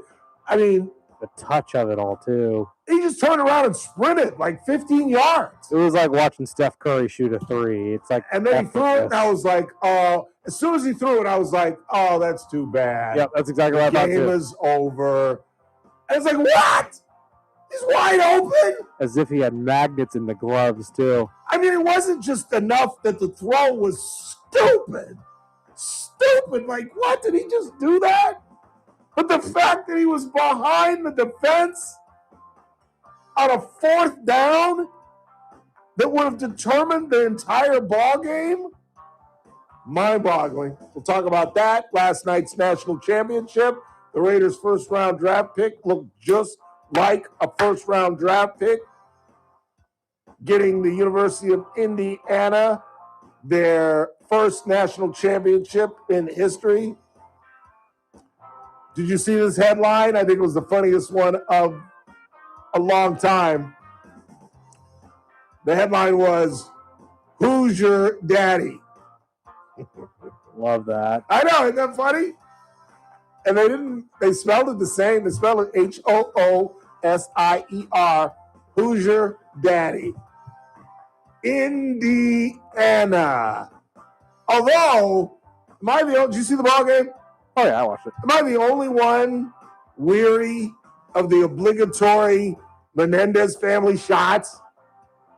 Like, he'd get a first down. Like, literally. He would get a first down. And they would show the little brother hugging the mom for a first down. Well, or even a touchdown. They just kept going back. Like, once or twice, I get it. But they must have gone to the family, 6, 7 times? Oh, yeah, they gave her the Taylor Swift treatment for sure. Oh, my God. Nah, I feel like it's just because it's the story of it all, though. You know, I Fernando guess. and his mom and the mom's illness. And all they're that. from Miami. Exactly. And they're Cuban. Yeah, I didn't even know they were from Miami. Oh, yeah. They started. Oh, yeah. And there's Mark Davis in his vanilla white suit with the T-shirt.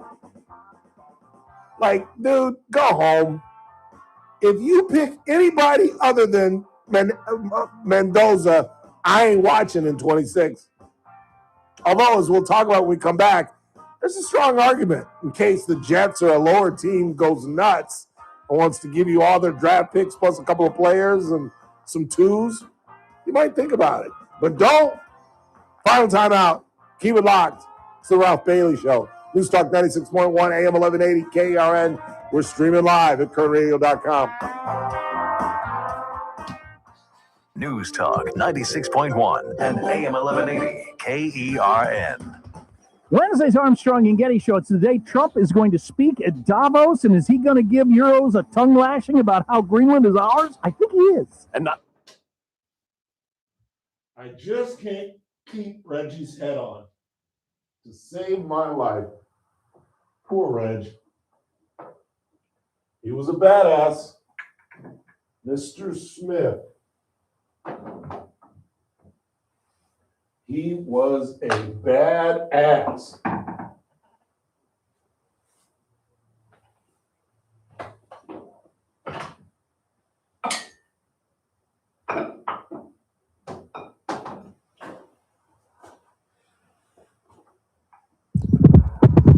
Oh, Lord have mercy.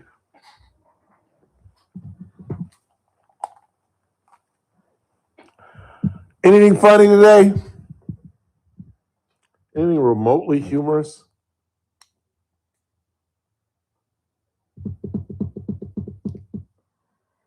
Let's beat up on Don Lemon. Or should I do Greenland? Greenland or Don Lemon? Don Lemon. Don Lemon? All right. You ready? 3, 2. So just when you thought former CNN anchor Don Lemon couldn't sink any lower, he leads a bunch of ICE protesters to interrupt church services in St. Paul, Minnesota, because the pastor does part-time for ICE. Don't these people know who ICE is scooping up in these targeted raids? They're basically defending heinous criminals. And an interrupted church is about as low as it gets.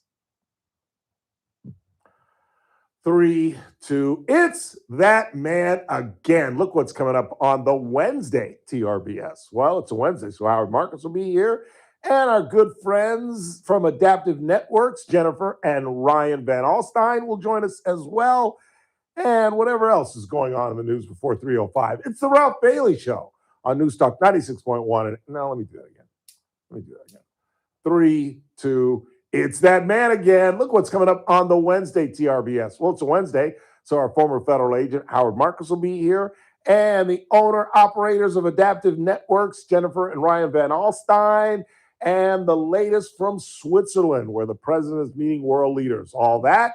And me at 3. It's TRBS, News Talk 96.1, AM 1180, KERN. I'll see you at 3.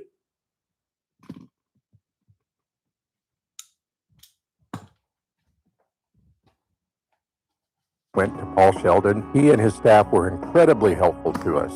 So I would recommend Paul and his agency to anyone. Thank you, Paul, for all the help that you provided, giving us an excellent sense and direction of how best to satisfy our needs when it comes to Medicare. When Medicare matters, our team has the answers. Team Paul Sheldon. 398-2298. The Clay Travis and Buck Sexton Show, live 9 to noon. Now, back to the Ralph Bailey Show on News Talk 96.1 and AM 1180, KERN. So you're the general manager of the Las Vegas Raiders. Yeah. What are you going to do? You don't want my answer. You would trade him? I would trade it and pick up more draft picks, yeah. Really? I think you get a better quarterback in next year's draft. I love Fernando. I think he's going to be great in the right team. But the Raiders' offensive line is just that bad that no matter if you draft him or not, it's not going to look pretty in the first 2 years. Yeah, but unless you fix Colton's that. coming back. He's going to be healthy. You can pick up another lineman in the 2nd or 3rd round. You can improve. Rookies can come in and step in and play offensive line. Yeah, you're right. That's my issue. Not necessarily our offensive line, but our offensive line and our defensive line and our linebackers and our secondary, our wide receivers. Yeah. We don't, our number one, our go-to guy is our tight end, which is becoming more and more prevalent and outstanding in the NFL. Don't get me wrong. I think it's one of the reasons that the 49ers got ran by Seattle, that they didn't have George Kittle. But I'll tell you what, that Seattle team, man, I've heard this, it's like the doomsday defense. I was like, that's crap. No, they're badass. You know how I know they're badass? Because for the second time in less than a month, they made the best player on the 49er team, I think by far, look irrelevant. Who, at least in my opinion, Mr. Burdick, is the best player on the 49er team Or if we're that they made look irrelevant in both their losses. I would think Christian McCaffrey. You damn Skippy, who I think ran 11 times for 35 yards. Yeah, he got banged up at some point in the second quarter. Oh, yeah, he had a bad stinger. You could tell. I knew exactly when he was doing this. I knew exactly because I got one, and it is a weird vibrating sensation that is like, I was afraid to go back in because I had never felt that, where my body was almost paralyzed at one point, and then it's just kind of it's hard to describe what like a crinkling of the nerve. It's just and you can feel it in your body going down like your spine. It's like your body, and it's like you get hit with lightning. Yeah. Not that I know what lightning feels like, but it just feels like the closest thing you would think to. I've been struck by something that's causing my body to. It's weird. It really is weird, and for them to shut him down and make him look irrelevant, that was awesome. That was awesome. Even though I have picked the Rams to get to the Super Bowl, man, those guys are going to be tough to beat. I think the Rams are the only ones that could beat them, if you want the truth. And let me update you, if you've not heard by now, because there are now just a couple of jobs left in the NFL. What's left? The Cardinals, the Browns, yep, us, yep, and the Ravens. Yep. Oh, and Pittsburgh and Buffalo now. Oh, that's right. 6 jobs are open. That's 4 have right. been taken, but 6 are open. And you stumbled staggeringly, haphazardly into the best job by far. It ain't even close. Buffalo, yeah. Oh, it ain't even close. No, yeah. Good googly moogly. And you know who's going to get it. They need to draft another running back and another wide receiver. That's all they need, and maybe a D-back. Their defense is kind of help the defense a little bit with some rookies, maybe. Maybe a pass rusher. Their defense is a little soft. Filling for Joey Bosa because he's not going to be in there for much longer. And they're saying Adam Scheffler is the reason that they whacked Sean Connery. Sean Kemp. Sean Penn. Dang. Sean Clark, my cousin. Ha. Sean. But the reason they whacked him is because leading up to this, he had been complaining to management that they just didn't have enough. So they fire the coach, even though their superstar had 4 turnovers. That's the part of the NFL I don't understand. Like, you can't have 4 turnovers and win. So how in the world can you blame this on the head coach? That part I don't understand. And, Josh was incredibly emotional at the lectern after the game. And he was right. I hate to say it, but he said, in tears, he said, I let down my teammates. Yeah, you did. And mostly because he was just trying to do too much. I mean, that fumble that went like 10, 15 yards forward where he was running and holding the ball like a loaf of bread. Like, dude, you don't have to be the man every play. And just get what you can and cover up and take care of the football. 2 fumbles and 2 interceptions, that can't happen. That can't happen. That can happen in week 4. That can happen in week 8. But that can't happen in dead president's time, what the players call the playoffs. It's all about the money. Can't happen. Just can't happen.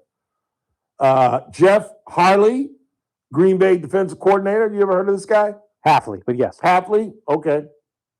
I put my glasses away. Defensive coordinator for the Packers last couple of years. He was the Boston College head coach back in 2020. Never heard of him. Yeah, he's solid. They really just picked him up because the new GM for Miami was with the Packers for a long time. So who should have been whacked? The GM of the Dolphins should have been whacked along with McDaniels. He was. Who got a gig? Where's McDaniels now? McDaniels does not have a gig yet. I thought he signed with somebody as an OC. I thought No. He was interviewing with the Lions to be their OC, but the Lions chose the guy from Arizona. I thought for sure I read that he got a gig. Yeah, and then Miami actually had fired their GM forever ago and hired this new guy, John Eric Sullivan, just recently. Let me double check that. Mike McDaniels, correct? Yeah. McDaniels. Mike withdraws from Brown coaching search. No, you're right. They haven't. Nope. He's withdrawn from the Browns head coaching search. Thank God. There's a smart play, yeah. Could land in a perfect spot. Lions might be over as Bill's job opens up. Yeah, no, you're right. He hasn't signed yet. The Giants made it official with Harbaugh. Yep. Atlanta, your team picked up Kevin Stefanski. Oh, and I hate this pickup so much. I feel exactly the way you do. I don't understand that. I hate it so much, but just again, I see the vision, develop the quarterback, I guess, and hopefully the next guy will get us to a Super Bowl. I don't know. The biggest surprise is the 49ers coordinator, Robert Saleh, getting a gig with the Titans. Yeah. Like, did you not see the 41 that Seattle just put on that defense? Like, effortlessly. I think. Like, how these retreads get more job opportunities and these teams don't want to expand out. There are some good coaches out there. I know that Tomlin's off the list. He's embroiled in something where there's rumors that he had a baby out of wedlock. Ooh. Yeah. I didn't want to talk about it because it's rumors at this point, but a lot of people say that. And did you hear this? That he told a player, I can't remember who it was, at the beginning of the season that this was his last year. I found that interesting. Yeah, that's what I read. I read it. I know I read it. Yeah. I read that his final speech made Aaron Rodgers and TJ Watt cry. Yeah, I heard the TJ Watt where he was in tears just saying, no, this can't be happening kind of a thing. Yeah. That's too bad. God, and that's going to be one of those jobs that's going to be open forever. And Aaron Rodgers says he might come back. I thought that to be fascinating. Want to thank Teresa Goldner for joining us. Tomorrow's Wednesday. Our former federal agent, Howard Marcus, and the owner-operators of our IT company that service us, Adaptive Networks, Jen and Ryan Van Alstyne. In the meantime, for Chris Burdick, I'm Ralph Bailey. That's what's really going on. I will rap to you tomorrow.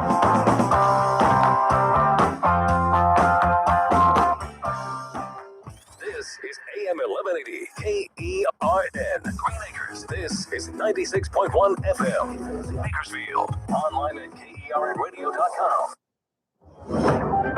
News this hour from Town Hall. I'm Keith Peters in Washington. A big winter storm is expected to make an impact on much of the nation as the week progresses. Meteorologist Brian Jackson with the National Weather Service Weather Prediction Center has this forecast. Basically, the southern Rockies, across the southern plains, the mid-south, the southeast, the mid-Atlantic, possibly more of the northeastern seaboard. Friday through Sunday, we're expecting a major winter storm. Areas in the mid-Atlantic could see as much as 2 feet of snow. An atmospheric river could pull moisture across the Gulf Coast, increasing the risk of ice storms in Georgia. Travel disruptions are likely, especially in areas with limited snow removal equipment. Northern states will remain in a deep freeze due to polar air. Tensions remain high in the Twin Cities, where protesters continue to face off against immigration and customs enforcement officers. Commander-at-Large Greg Bavino with Customs and Border Patrol says Minnesota politicians are stoking fears while federal agents take dangerous offenders off the streets. Leaders like Tim Walz or Mayor Fry have relied on heated rhetoric and accusations that distract from the facts. The facts are that federal agents are arresting murderers, rapists, child predators, cartel-connected criminals, and other individuals who pose a real danger to the people of Minneapolis. Walz and Fry have called the Justice Department probe into their statements and actions a bullying tactic meant to quell political opposition. On Wall Street, the Dow down by 870 points, the NASDAQ dropped 561, the S&P lower by